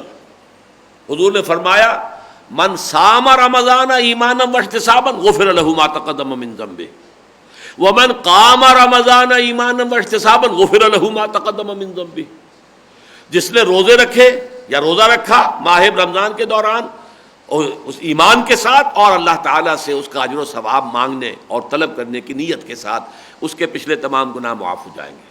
اور جو کھڑا رہا رمضان کی راتوں میں اسی ایمان اور احتساب کے ساتھ، غفر له ما تقدم من ذنبه ومن قام لیلۃ القدر ایمانا واحتسابا غفر له ما تقدم من ذنبه. اب ظاہر بات ہے قیام اللیل جو ہے وہ 1 گھنٹے کی تراویح جو ہے وہ اس کا تقاضا پورا نہیں ہوتا. قیام اللیل کا نصاب تو جو ہے وہ تو سورہ مزمل میں ہے، لفظ وہیں آیا ہے. یا ایھا المزمل قم اللیل الا قلیلا نصفہ او انقص منہ قلیلا او زد علیہ ورتل القرآن ترتیلا. اور آخر میں اس پہلے رکوع کے فرمایا، بلکہ دوسرے رکوع کے شروع میں، ان ربک یعلم انک تقوم ادنی من ثلثی اللیل ونصفہ وثلثہ وطائفۃ من الذین معک. تو کم سے کم مقدار 1/3 شب بنتی ہے، لیکن یہ کہ اصل جو نصاب ہے وہ آدھی شب، آدھی رات، اور یہ کہ آدمی اور ذرا بڑھے اور تو 2/3 رات ہو جائے. تو یہ ہے در حقیقت نصاب قیام اللیل کا. اس سے کم پر قیام اللیل کا انطباق یا اطلاق نہیں ہو سکتا. اس حوالے سے اصل میں جو مقصود تھا وہ تو یہ تھا کہ دن میں تو روزہ رکھنا ہے، اور وہ ظاہر بات ہے دن کے 1 گھنٹے کا یا 2 گھنٹے کا نہیں، یہ پورے دن کا ہے. اور رات کو کھڑے رہنا اور جاگنا ہے قرآن کے ساتھ، وہ بھی ظاہر بات ہے کہ 1 گھنٹے کا یا 2 گھنٹے کا نہیں ہو سکتا، بلکہ یہ کہ رات کا معتدبہ حصہ جو ہے قرآن کے ساتھ جاگنے میں صرف ہو. یہ ہے کہ جس کی ترغیب دلائی گئی. چنانچہ ایک اور حدیث ہے، اسے بھی امام بیہقی لائے ہیں اپنی شعب الایمان میں.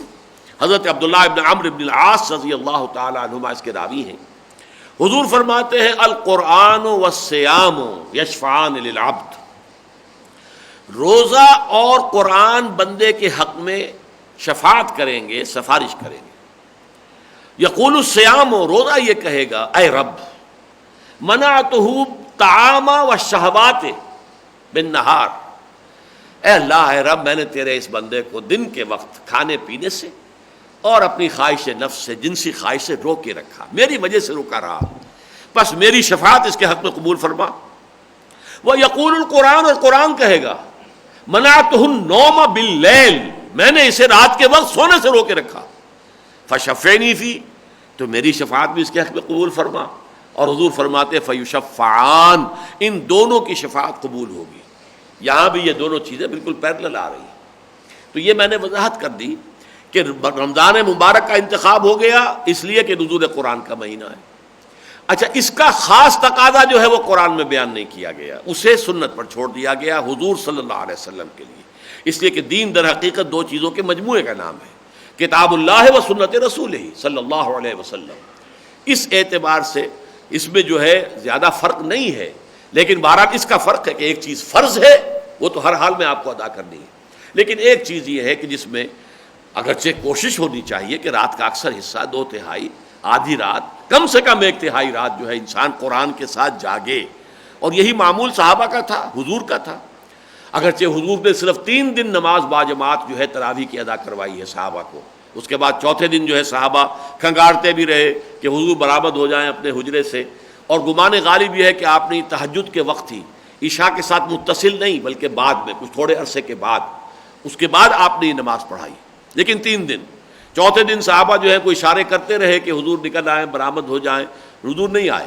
اگلی صبح آپ نے فرمایا کہ دیکھو اگر میں نے اس کو تواتر کے ساتھ تمہیں یہ نماز باجماعت پڑھائی تو یہ تم پر فرض ہو جائے گی. لہذا جو ڈائریکشن ہے وہ دے دی گئی، پوائنٹر جو ہے وہ تو عطا کر دیا گیا. مطلوب تو یہ ہے، مقصود یہ ہے، لیکن اسے فرض نہیں کرنا ہے، اس لیے کہ امت کے بہت بڑی تعداد میں لوگ ایسے ہوں گے جن کے لیے یہ جھیلنا مشکل ہو جائے گا. جیسے قیام اللیل کا جو حکم تھا جب وہ منسوخ ہوا ہے، اللہ تعالیٰ کے علم میں ہے علم ان سیکون منکم مرضی وآخرون یضربون فی الارض یبتغون من فضل اللہ وآخرون یقاتلون فی سبیل اللہ. اب ایسے بھی لوگ ہوں گے جو بیمار ہوں گے، اللہ کے علم میں ہے. ایسے بھی ہوں گے جو زمین میں سفر کر رہے ہوں گے معاش کے لیے، تلاش کے لیے، کاروبار کے لیے، اور ایسے بھی ہوں گے جو اللہ کے لیے، اللہ کی راہ میں قتال کریں گے. تو اب یہ قیام اللیل کا حکم جو ہے یہ مستقل اور دائم نہیں رکھا جا سکتا. فقرؤوا ما تیسر من، جتنا ممکن ہو سکے تم قرآن پڑھ لیا کرو. واقیموا الصلاۃ وآتوا الزکاۃ، اور اس کا بدل ہم تمہیں یہ دے رہے ہیں کہ نماز قائم کرو، زکوٰۃ ادا کرو. واقرضوا اللہ قرضا حسنا، اللہ تعالیٰ کو اچھا قرض جو ہے وہ دیتے رہو، اللہ کے لیے انفاق کرتے رہو، اللہ کے دین کے لیے مال خرچ کرتے رہو. وما تقدموا لانفسکم من خیر تجدوه عند اللہ هو خیرا واعظم اجرا واستغفروا اللہ ان اللہ غفور رحیم.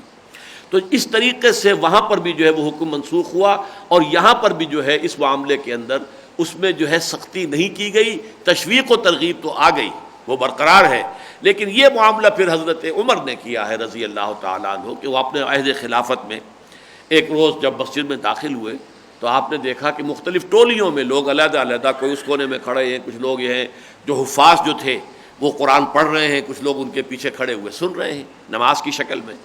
تو تو ان کا چاہیے اچھا ہو کہ ایک ہی امام کے پیچھے ان کو جمع کر دیا جائے.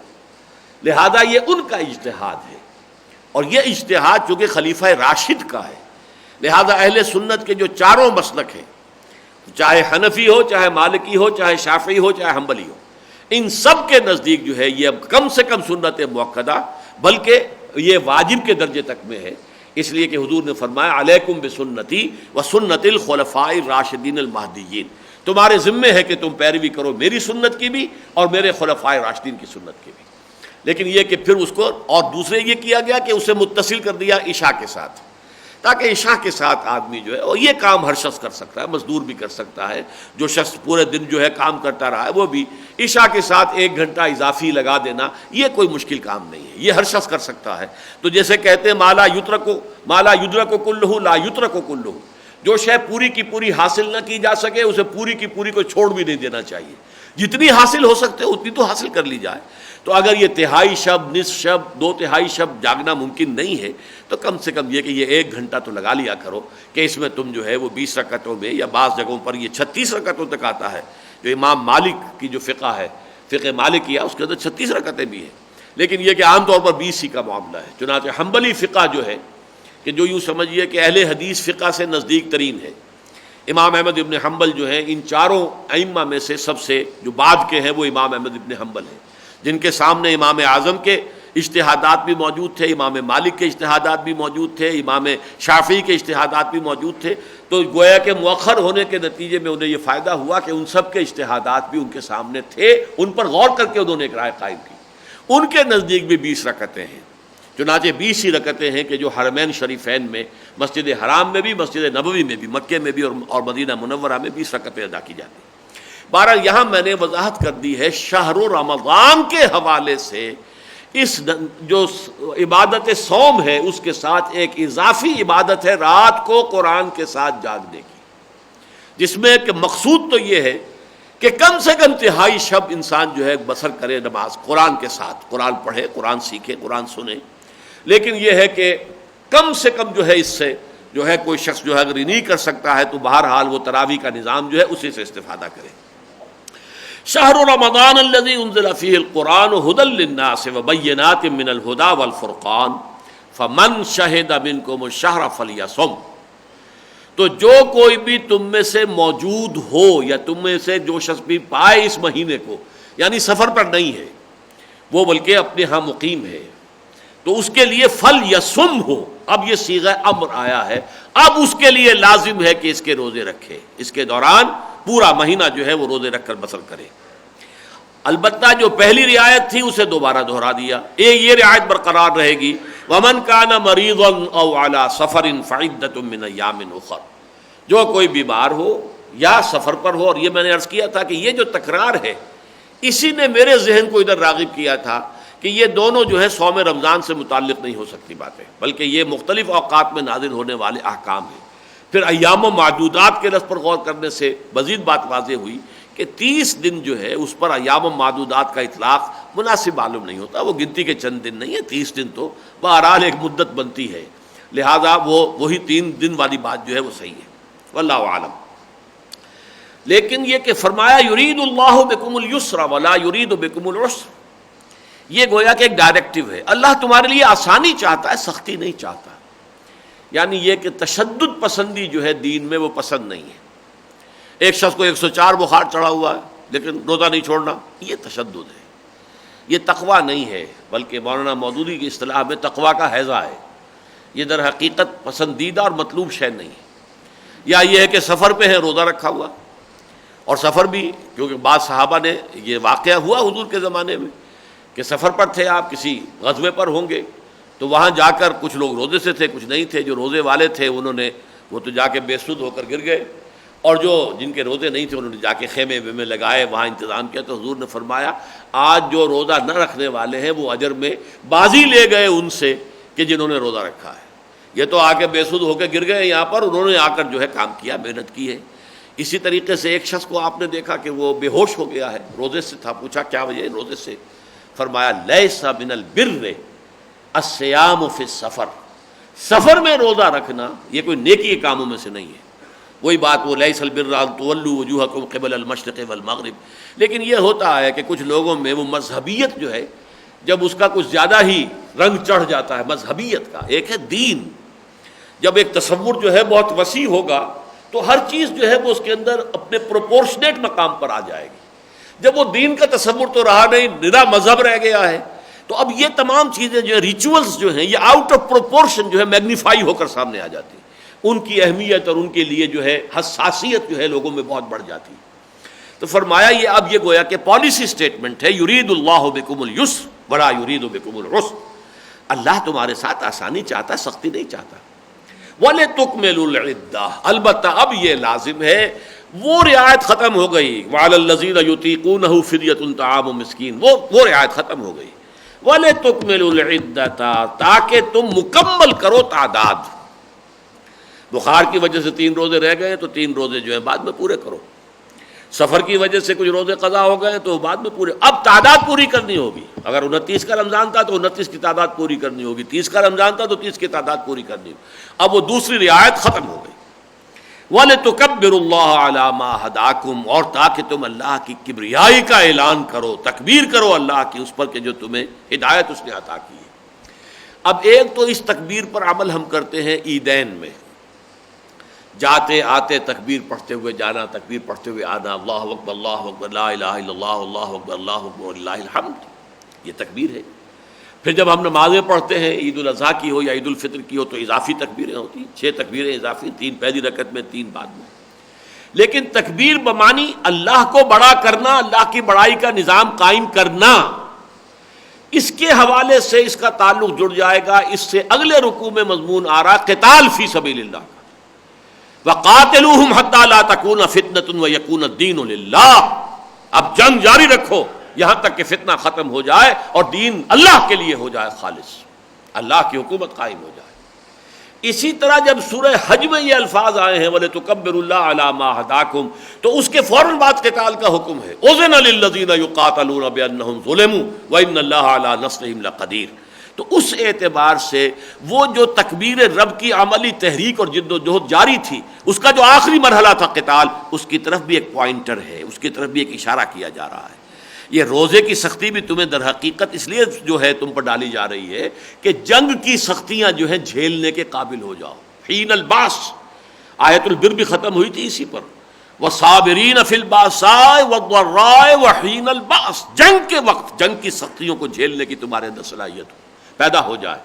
تو اس حوالے سے یہ جو احکام حج آ رہے ہیں سورہ حج میں یا احکام صوم یہاں آئے ہیں، دونوں میں یہ ہے وَلِتُكَبِّرُوا اللَّهَ عَلَى مَا هَدَاكُمْ وَلَعَلَّكُمْ تَشْكُرُونَ، اور تاکہ تم شکر کرو.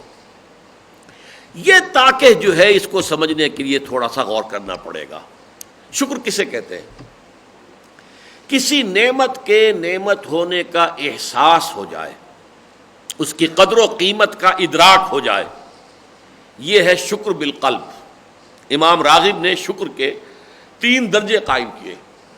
ویسے یہ لفظ جو آتا ہے عربی لغت میں عین شکرا، ایک ایسا چشمہ ہے جس میں سے پانی ابل رہا ہے، کوئی شے جو ہے اندر سے خوب ابل رہی ہے. اسی طرح شکر کا جذبہ جو ہے وہ انسان کے دل کی گہرائیوں سے ابھرتا ہے اگر اس کی فطرت مسخ نہیں ہوئی ہے، اگر وہ سلیم الفطرت انسان ہے. تو اگر کسی شخص نے اس کے ساتھ کوئی بھلائی کی ہے، نیکی کی ہے، اس کی کوئی تکلیف رفع کی ہے، اس کی کوئی ضرورت پوری کی ہے، تو جیسے کہ کسی چشمے کے اندر سے پانی ابلتا ہے، ایسے ہی قلب کی گہرائیوں سے تشکر کا ایک چشمہ جو ہے پھوٹتا ہے. تو سب سے پہلا مرحلہ اس کا یہ کہ دل میں ادراک اور احساس ہو جائے کہ اس شخص نے میرے ساتھ بڑی بھلائی کی ہے. اگر اس کا ادراک ہی نہیں ہوا، جس کی مثال یہ ہے کہ آپ نے بچے کے ہاتھ پر ہیرا رکھ دیا، بچے کو کیا پتا کہ یہ ہیرا ہے کہ کانچ ہے، اسے تو اس کا شعور ہی نہیں ہے، تو وہ ہیرے کے متناسب پروپورشنیٹ شکر نہیں پیدا ہوگا اس کے اندر. جبکہ کسی جوہری کے ہاتھ میں آپ نے ہیرا رکھ دیا ہو تو اس کے اندر وہ تشکر جو ہے پروپورشنیٹ ہوگا کہ مجھے کیا شے دے دی گئی ہے. تو امام راغب کہتے ہیں یہ ہے شکر بالقلب، ادراک ہو جائے کسی نعمت کا کہ یہ نعمت کتنی بڑی ہے. پھر شکر باللسان ہے، زبان سے شکر ادا کرو. پھر شکر بالجوارح ہے، اپنے پورے وجود سے اس نعمت کا حق ادا کرو. کسی بچے کو اس کو والد نے بڑی اچھی کتاب لا کر دی، بچہ مہذب ہے، سویلائزڈ ہے، وہ تھینکس ڈیڈ یہ کہہ دیا اس نے، ابا جان آپ کا شکریہ، آپ نے میرے لیے یہ کتاب لے کر آئے، پھر اس نے اٹھا کر اسے اوپر رکھ دیا، اسے پلٹ کر دیکھا ہی نہیں، تو یہ ناشکری ہے۔ لیکن اگر اس نے اس کو پڑھا، اس سے استفادہ کیا، تو یہ شکر ہے عمل کے ساتھ، جو کہ اس کے پورے وجود سے شکر ہوگا، شکر بالقلب، شکر باللسان، شکر بالجوارح۔ اب یہاں شکر کس شے کا ہے؟ قرآن کا۔ کتنی عظیم دولت اللہ نے تمہیں دی ہے، اس کا تمہیں ادراک ہو۔ ادراک کب ہوگا؟ اس جگہ پر آ کر ہمیں صوم رمضان کی جو ایک ایڈیشنل ڈائمنشن ہے وہ سامنے آئے گی، کہ ہمارے وجود میں جسے ہم نے ابھی ایڈ لیبیڈو کہا تھا اور پھر ایگو کہا اور سپر ایگو کہا، تو جان لیجئے کہ ہمارے وجود کے یہ دو حصے ہیں، ایک فرشتہ ہے، از فرشتہ سرشتہ وز حیوان، اور ایک حیوان ہے ہمارے اندر، آدمی زادہ ترفع معجون است از فرشتہ سرشتہ وز حیوان۔ ایک روح ربانی ہے جو آسمان سے آئی ہے، جو ہمیں اوپر کھینچتی ہے نیکی کے لیے، بھلائی کے لیے، اللہ کا قرب حاصل کرنے کے لیے۔ ایک ہمارا یہ نفس حیوانی ہے جو زمین سے آیا ہے، منہا خلقناکم وفیہا نعیدکم ومنہا نخرجکم تارۃ اخری، یہ ہمیں اپنی طرف گھسیٹتا ہے، زمین کی طرف، زمینی لذتیں، زمینی خواہشات، یہ ان کی طرف، یہ کشاکش ہے جو ہو رہی ہے۔ اور اکثر و بیشتر انسان اکثر و بیشتر اوقات میں وہ اس روح کے تقاضوں کو بھول کر کلیتاً اپنے وجود حیوانی کے تقاضوں کو پورا کرنے میں لگ جاتا ہے۔ روح بھوک سے، اضمحلال سے سسکتی ہے، یا مر گئی یا سسک رہی ہے، بے ہوش ہے، اس لیے کہ ادھر توجہ ہی نہیں، اس کے لیے کسی غذا کا اہتمام ہی نہیں۔ پیٹ کھانے کو مانگتا ہے، جسم کی غذا ہم جو ہے فراہم کرتے ہیں، جس کے لیے کتنی بڑی سے بڑی محنت اور مشقت کرنے کو تیار ہے۔ ذرا سا یہاں ایک پھنسی نکل آئے تو اس کے علاج کے لیے جو ہے بھاگے پھریں گے، اور اس کے لیے جو ہے کچھ نہ کچھ کریں گے، کوئی اینٹی بایوٹکس لیں گے، کہیں کوئی چیرا دلوائیں گے، کچھ اور کریں گے، لیکن روح کا تو فکر ہی نہیں۔ تو عام حالات میں یہ روح جو ہے دبی ہوئی ہوتی ہے حیوانیت کے بوجھ تلے۔ اب رمضان کا دو عطشہ پروگرام کیا ہے؟ دن میں روزہ رکھو، اس نفس حیوانی کو مزمحل کرو، یہ کمزور ہو، اس کی گرفت ڈھیلی پڑے اس روح ملکوتی پر، اس کا وزن جو پڑ رہا ہے، دباؤ پڑ رہا ہے، اس میں کمی آئے گی، تھوڑا سا اس روح کو جو ہے وہ ہوش آئے۔ جیسے یہ کہ کوئی بیچارہ غریب آدمی جو ہے وہ پیاس کی وجہ سے، بھوک کی وجہ سے وہ بے ہوش ہو گیا، اب اسے پتہ بھی نہیں ہے کہ میری کیا ضرورت ہے کیا نہیں ہے، لیکن فرض کیجئے کسی شخص نے آ کر اسے پانی کے کچھ چھینٹے دیے، پانی اس کے منہ لبوں سے لگایا، اب وہ ہوش میں آیا، اب اسے اندازہ ہوا پانی کتنی بڑی نعمت ہے، کتنی بڑی نعمت ہے، کتنی بڑی نعمت ہے۔ عام حالات میں ہمیں کیا اندازہ ہوتا ہے؟ ذرا سی پیاس لگی، ایک گلاس، دو گلاس، اچھے سے اچھا مشروب، ہمیں اس کی نعمت کا احساس نہیں ہوتا۔ وہ تو جیسے کہ بعض لوگوں نے لکھا ہے، کسی وقت آدمی کے اوپر اگر پیاس کی وجہ سے جان پر بنی ہوئی ہو تو کوئی بادشاہ اپنی پوری مملکت دے دے گا ایک گھونٹ پانی کے لیے، تب معلوم ہوگا اسے کہ ایک گھونٹ پانی کی کیا قدر و قیمت ہے۔ اسی طریقے سے جب یہ روح انسانی جو دبی ہوئی تھی، اس نفس حیوانی کے بوجھ تلے آئی ہوئی، دبی ہوئی، سسک رہی ہے، بے ہوش ہے، اس میں تھوڑا سا ریلیف تو ہوا، چونکہ آپ نے روزہ رکھا تو اس کو کچھ ریلیف ملا، اس کے اندر جو ہے وہ حیوانی جو دباؤ ہے کم ہوا۔ اب آپ نے قرآن مجید اس پر آب حیات جو ہے قرآن کا وہ اس کے منہ میں ٹپکایا، اور یہ جان لیجئے کہ جیسے ہمارا وجود حیوانی زمین سے آیا ہے، اس کی غذا اور تقویت کا سارا سامان بھی وہیں سے آتا ہے۔ گندم کہاں سے آئی، چاول کہاں سے آئے، سبزیاں کہاں سے آ رہی ہیں، پھل کہاں سے آ رہے ہیں، یہ تمام وجود حیوانی کے لیے، حیوانات کے لیے چارہ کہاں سے آ رہا ہے، سب کچھ وہیں سے۔ اور جس طریقے سے ہماری روح آئی ہے عالم ملکوت سے، اسی طرح اس کی غذا ہے کلام ربانی، روح امر ربانی ہے۔ یسألونک عن الروح قل الروح من امر ربی وما اوتیتم من العلم الا قلیلا، اس کے لیے جو غذا ہے، تقویت کا سامان ہے، وہ کلام ربانی ہے۔ یہ دو عطشہ پروگرام ہوتا ہے تو سب سے پہلا نتیجہ یہ نکلتا ہے قرآن کی عظمت منکشف ہوتی ہے، قرآن کا نعمت ہونا، جو سورہ یونس میں کہا گیا یا ایھا الناس قد جاءتکم موعظۃ من ربکم وشفاء لما فی الصدور وہدی ورحمۃ للمؤمنین قل بفضل اللہ وبرحمتہ فبذلک فلیفرحوا ھو خیر مما یجمعون۔ یہ قرآن اللہ کی رحمت اور اس کے فضل کا سب سے بڑا مظہر ہے۔ خوشیاں منانی ہے، جشن منانا ہے تو اس پر مناؤ کہ اللہ نے تمہیں قرآن جیسی دولت دی ہے۔ تم جو کچھ بھی ساز و سامان دنیا کا جمع کر رہے ہو، جو دولت بھی تم نے فراہم کی ہے، ان سے کہیں بڑھ کر قیمتی شے یہ قرآن ہے۔ ہوا خیر مما یجمعون۔ لیکن شعور تو اسی وقت ہوگا جب پیاس ہوگی تو پانی کی نعمت کا تصور ہوگا، جب روح کے اندر وہ پیاس ابھرے گی تو پھر اب قرآن مجید کا جو آب حیات ہے، حقیقت اس کی عظمت تو ہے، تب منکشف ہوگی۔ تیرے ضمیر پہ جب تک نہ ہو نزول کتاب، گرا کو شاہ نہ راضی نہ صاحب کشاف۔ تو پہلا جو عمل ہے اس کا نتیجہ وہ ہے لعلکم تشکرون، تاکہ تم حقیقی معنی میں شکر ادا کر سکو قرآن کا۔ قرآن کی عظمت تم پر منکشف ہوگی تبھی، قرآن کا نعمت ہونا تم پر اسی وقت منکشف ہوگا جب کہ تم اس پروسیس میں سے گزرو۔ اور اسی کے ساتھ ذہن میں، جیسا کہ میں نے پہلے بھی جوڑ ملا دیا تھا، کہ قرآن مجید یہاں کہتا ہے ہدی للناس، اور سورہ بقرہ کے شروع میں کہتا ہے ہدی للمتقین، تو گویا کہ صوم کی عبادت ہے تقویٰ کے لیے، تو یہ جو ہے ٹرائنگل مکمل ہو گئی، تاکہ تم قرآن سے تقویٰ حاصل کرو، تاکہ تم روزے سے تقویٰ حاصل کرو، تقویٰ سے قرآن حاصل کرو، اور قرآن کی عظمت جو ہے اس سے تم واقف ہو جاؤ، وہ تم پر منکشف ہو جائے۔ اس حوالے سے یہ پہلا لفظ آیا ہے لعلکم تشکرون، تاکہ تمہارے اندر قرآن کی عظمت حقیقتاً منکشف ہو جائے تم پر، اور صحیح معنی میں شکر ادا کر سکو تم اللہ کا اس عظیم نعمت پر کہ جو قرآن کی شکل میں اللہ نے تمہیں عطا فرمائی۔ اور یہ بھی نوٹ کر لیجئے کہ اللہ تعالیٰ نے خود بھی اپنی تعریف کی ہے اور گویا کہ ہمیں تلقین کی ہے، الحمد للہ الذی انزل علی عبدہ الکتاب ولم یجعل لہ عوجا۔ سورہ کہف کی پہلی آیت، کل حمد، کل ثنا، کل تعریف، کل شکر اس اللہ کے لیے ہے جس نے اپنے بندے پر صلی اللہ علیہ وسلم یہ کتاب نازل فرمائی، جس میں کوئی ایچ پیچ نہیں رکھا، کوئی کجی نہیں رکھی۔ اچھا اگلی آیت پڑھیے اب، وَإِذَا سَأَلَكَ عِبَادِي عَنِّي فَإِنِّي قَرِيبٌ۔ اس آیت کے ربط اور تعلق کو تو اکثر و بیشتر لوگ بالکل نہیں سمجھ سکے، اور میں حیران ہوا کہ سب سے بڑھ کر جو ربط قرآن کے سب سے بڑے علمبردار ہیں وہ بالکل ہی نہیں سمجھ پائے اس کا ربط کیا ہے۔ اور جب میرے بندے آپ سے نبی میرے بارے میں پوچھیں تو کہیے کہ فإنی قریب، میں قریب ہی ہوں، اجیب دعوت الداع اذا دعان، میں تو ہر پکارنے والے کی پکار کو سنتا ہوں، جب بھی پکارے، جہاں بھی پکارے، نہ صرف سنتا ہوں، قبول کرتا ہوں اس کی دعا کو۔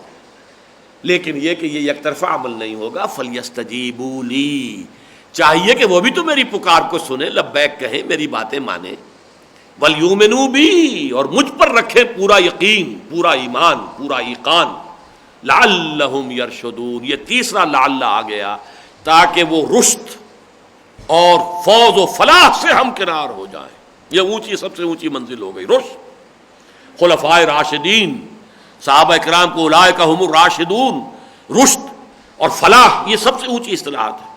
فائز ہو جانا، فائز المرا، اولئک هم الفائزون، اولئک هم الراشدون، اولئک هم المفلحون۔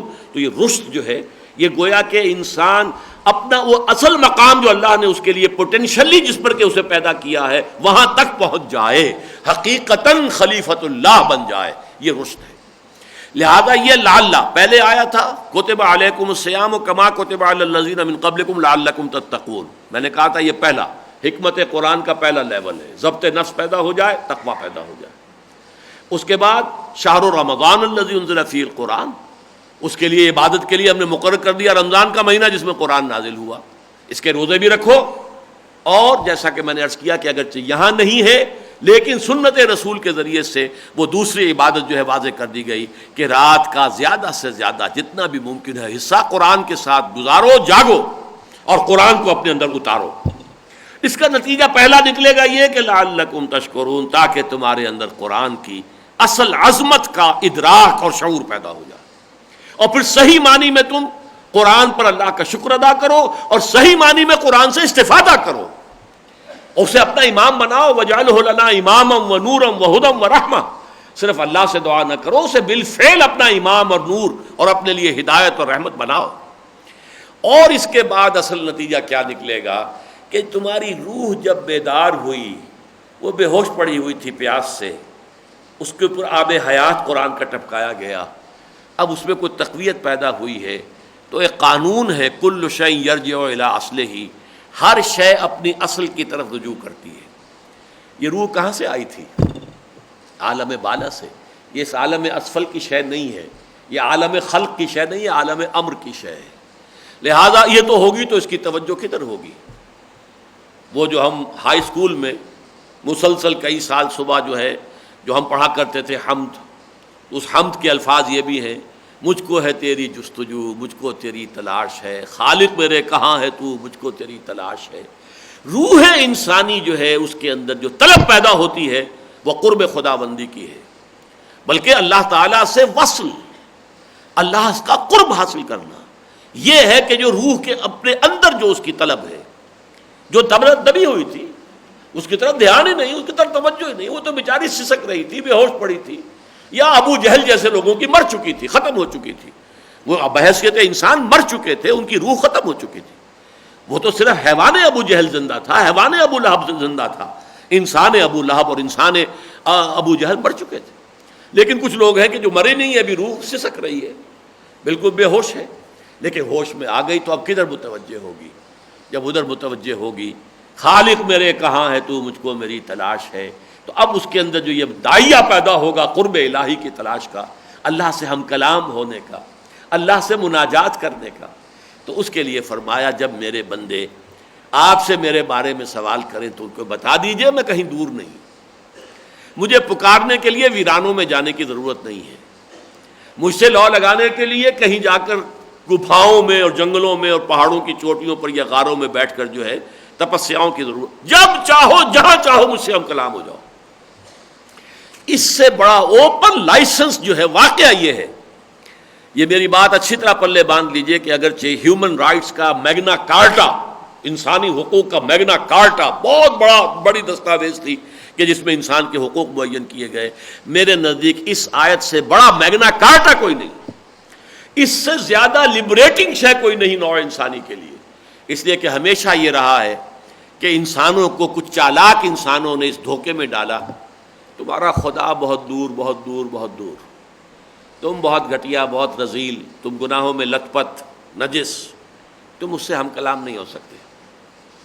کچھ انٹرمیڈیریز ہیں، کچھ درمیانی لنکس ہیں، کچھ دیوتا ہیں، کچھ دیویاں ہیں، اور اہل اللہ ہیں، کچھ فوت شدہ ہیں، ان کے مقابر ہیں، ان کے مجاور ہوتے ہیں، پروہت ہوتے ہیں، پجاری ہوتے ہیں، ان کی مٹھی گرم کرو، ان کو نذرانے پیش کرو، پھر یہ تمہاری درخواستیں جو ہے پہنچائیں گے وہاں تو شاید قبول ہو جائے۔ یہ بدترین ایکسپلائٹیشن نو انسانی کی مذہب کے حوالے سے ہوئی۔ پوپ کے پاس جاؤ، کنفیس کر لو اپنے گناہ کو، کچھ نذرانہ بھی دے دو، وہ معافی کا پرچہ دے دے گا تم، اسے اختیار حاصل، عام پادری کو بھی اختیار حاصل۔ یہ جو ہے کہ انسان کے اور اللہ کے درمیان کچھ حاجب، کچھ دربان، کچھ انٹرمیڈیریز، ان کو بٹھا کر اور انسان کے اور اللہ کے درمیان فاصلہ، یہ ہے در حقیقت جسے اقبال نے کہا کہ پیران کلیسا کو کلیسا سے اٹھا دو، کیوں خالق و مخلوق میں حائل رہے پردے، پیران کلیسا کو کلیسا سے اٹھا دو۔ خالق اور مخلوق میں کوئی پردہ نہیں، دل کے آئینے میں ہے تصویر یار، جب ذرا گردن جھکائی دے، جب چاہو ہم سے ہم کلام ہو جاؤ۔ وَإِذَا سَأَلَكَ عِبَادِي عَنِّي فَإِنِّي قَرِيبٌ أُجِيبُ دَعْوَةَ الدَّاعِ إِذَا دَعَانِ۔ ہاں لیکن یہ لازم ہے، دیکھیے اسی کو علامہ اقبال نے اپنے جو خطبات ہیں ان میں سے ایک خطبے کا عنوان بنایا، دی میننگ آف پریئر ان اسلام۔ یہ دعا کیا ہے؟ اذا دعان، مجیب دعوت الداع اذا دعان، میں تو ہر پکارنے والے کی پکار کو سنتا ہوں جب بھی مجھے پکارے، جب بھی مجھ سے دعا کرے، نہ صرف سنتا ہوں قبول بھی کرتا ہوں۔ یہ دعا کیا ہے؟ اقبال نے بہت خوبصورت تعبیر کی ہے، یہ ہمارے اندر جو روح ہے، یہ ہماری انائے صغیر ہے، میں یہ میں جب میں کہتا ہوں تو میرا اصل میں یہ روحانی وجود ہے، انائے صغیر، دی فائنائٹ ایگو، انائے محدود، اور اللہ کیا ہے؟ وہ انائے لا محدود، جس کے لیے پھر میرے ذہن میں آ گئی ہے وہ آیت قرآن مجید میں سورہ طٰہٰ کے ابتدا میں جو آیت آئی ہے، وہ اللہ تعالیٰ کے انائے کبیر، اس کی عظمت اور جلالت کے لیے شاید اس سے زیادہ موضوع الفاظ نہ ہو۔ اننی انا اللہ لا الہ الا انا فاعبدنی واقم الصلاۃ لذکری، یقیناً میں ہی ہوں اللہ جو الہ واحد ہے، کوئی الہ نہیں ہے میرے سوا، بس میری بندگی کرو۔ اننی لا الہ الا انا، اننی انا اللہ لا الہ الا انا فاعبدنی. یہ انا کبیر ہے، بڑی انا، انفائنائٹ ایگو، انا مطلق، انا لا محدود. اور دعا جو ہے وہ در حقیقت اس انا صغیر کا انا کبیر کے روبرو آ جانا، ہم کلام ہونا. یہ چھوٹی انا میری اور یہ بڑی، بہت بڑی انا اللہ کی. جب یہ چھوٹی انا روبرو ہوتی ہے، اسی لیے دیکھیے کہا حضور نے الصلاۃ معراج المومنین. یہ نماز تو اصل میں اہل ایمان کی معراج ہے. جیسے مخاطبہ الہی سے محمد الرسول اللہ سرفراز ہوئے معراج میں، اسی طریقے سے ایک بندہ مومن نماز کے اندر اللہ سے ہم کلام ہوتا ہے. وہ جو حدیث قدسی ہے قسمت الصلاۃ بینی و بین عبدی نصفین، اس کی شرح کے اندر تفصیل آتی ہے. جب بندہ کہتا ہے الحمدللہ رب العالمین، اللہ فوراً فرماتا ہے حمدنی عبدی، میرے بندے نے میری حمد کی ہے. جب کہتا ہے الرحمن الرحیم اثنا علی عبدی، میرے بندے نے میری ثنا کی ہے.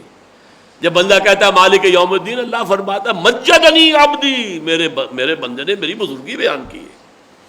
یہ جو قرب ہے یہ ہے دعا. دس از دی ایسنس آف دعا. ایک ہوتا ہے دعائیں پڑھنا، جیسے کہ حج کے لیے بھی کتابیں موٹی موٹی لوگ لے جاتے ہیں، وہ طواف کرتے ہوئے دعائیں پڑھ رہے ہوتے ہیں. وہ دعا کا پڑھنا اور ہے دعا کا مانگنا، دعا میں ہم کلام ہونا اللہ سے، یہ بالکل دوسری شے ہے. چاہے وہ ایک ہی دعا ہے کہ جو پڑھی جاتی ہے رکن یمانی، اور پھر وہ جو سب سے بڑا رکن ہے جہاں پہ کہ حجر اسود ہے، وہ اگلے رکوع میں وہ آ بھی جائے گی، بلکہ اس سے اگلے رکوع میں ربنا آتنا فی الدنیا حسنۃ وفی الآخرۃ حسنۃ وقنا عذاب النار. یہ گویا کہ سب سے بڑی دعا ہے. لیکن یہ کہ دعا کا قلب کی گہرائیوں سے نکلنا اور اس کیفیت کا حاصل ہو جانا حضوری کا، جسے ہم حضوری کہتے ہیں، آپ گویا کہ اللہ کی پریزنس میں ہیں، اللہ کے سامنے کھڑے ہیں، روبرو ہیں، انائے صغیر انائے کبیر سے ہم کلام ہیں. یہ ہے در حقیقت دعا، اور یہ ہے معراج انسانیت. اس لیے حضور نے اسی دعا کو کہا ہے الدعاء مخ العبادہ. یہ دعا جو ہے عبادت کا اصل نچوڑ ہے. دعا جو ہے اس کا لب لباب ہے، عبادت کا جوہر ہے. بلکہ ایک حدیث میں آیا الدعاء هو العبادہ، دعا ہی تو اصل عبادت ہے. اس لیے کہ در حقیقت ایسنس یہی ہے کہ انائے صغیر انائے کبیر کے سامنے آ جائے، ہم کلام ہو. یہی وجہ ہے کہ نماز شروع کرتے ہوئے انی وجہت وجہی للذی فطر السماوات والارض حنیفا. چاہے یہ کہ الفاظ تو کہہ دیے ہیں لیکن ذہن کہیں اور ہی الجھا ہوا ہے. ایک ہے ہمتن آپ متوجہ ہو جائے. یہ ہے در حقیقت روزے اور دن کا روزہ، رات کا قیام بالقرآن، سیام بالنہار، قیام بالقرآن باللیل. ان دو کا جو پروگرام بنے گا وہ emancipation of the soul of the spirit, انسان کی روح ملکوتی وہ گویا کہ آزاد ہوگی. اس کی زنجیروں میں جو جکڑا ہوا تھا اسے جو ہے وہ ایک آزادی نصیب ہوگی، اور اس کے نتیجے میں وہ اللہ کی طرف متوجہ ہو کر اس سے ہم کلام ہوگی. اور یہ ہے رشد. لیکن اس کے لیے جو شرط لازم ہے وہ صرف ایک، فَلْيُؤْمِنُوا بِي فَلْيَسْتَجِيبُوا لِي وَلْيُؤْمِنُوا، میرا حکم بھی مانو. یہ دو طرفہ معاملہ ہوگا میرے ساتھ، یک طرفہ نہیں. ان تنصروا اللہ ینصرکم، اگر تم اللہ کی مدد کرو گے اللہ تمہاری مدد کرے گا. فاذکرونی اذکرکم، یہ ہم پڑھ چکے ہیں. تم مجھے یاد رکھو میں تمہیں یاد رکھوں گا. تم میری طرف چل کر آؤ گے میں دوڑ کر آؤں گا. تم بالش بڑھاؤ گے میں ہاتھ بڑھاؤں گا. تم اپنا رخ پھیر لو گے میں بھی پھیر لوں گا. تم دوبارہ رجوع کرو گے میں بھی رجوع کروں گا. تواب اللہ بھی ہے، تواب بندہ بھی ہے. شکر تم کرو گے میں بھی کروں گا. شکور اللہ بھی ہے، شکور بندہ بھی ہے. بندہ اللہ کی نعمت پر شکر ادا کرتا ہے اور اللہ اس کی شکر کی قدر فرماتا ہے. ہم لفظی ترجمہ کرتے ہوئے جو ہے فرق کر دیتے ہیں کہ اللہ کی شان میں وہ لفظ جو ہے اس کے شایان شان استعمال ہو. لفظ تو وہی ہے شکور. شکور بندہ بھی ہے، اللہ بھی ہے. تواب اللہ بھی ہے، تواب بندہ بھی ہے. اور یہ کہ اللہ بھی یاد رکھتا ہے. اگر میرا بندہ مجھے اپنے دل میں یاد کرتا ہے میں بھی اسے اپنے دل میں یاد کرتا ہوں. اور اگر میرا بندہ میرا ذکر کرتا ہے کسی محفل میں تو میں اس سے کہیں اعلیٰ اور عرفہ محفل میں ذکر کرتا ہوں، ملائکہ مقربین کی محفل میں، کہ میرا بندہ اس وقت میرا ذکر کر رہا ہے. یہ جو مضمون ہے اس کے بارے میں عرض کر دوں کہ یہ جو میرا کتاب چاہے عظمت صوم، اب اس موضوع پر اس سے زیادہ بیان کرنا اس وقت ممکن نہیں تھا، لیکن یہ وہ 18-20 صفحات کا کتاب چاہے، میں یہ مشورہ دوں گا کہ ضرور اس موقع پر اس کو پڑھ لیں۔ حکمت و احکام صوم، اگرچہ 2 آیتیں رہ گئی ہیں، وہ تو اب اگلی اتوار ہی کو ہوں گی، لیکن بہرحال یہ کہ اس میں جو حکمت صوم ہے اس کے تینوں درجے جو ہیں آج کسی نہ کسی درجے میں بیان ہو گئے ہیں۔ اقول قولی ھذا واستغفر اللہ لی ولکم ولسائر المسلمین والمسلمات۔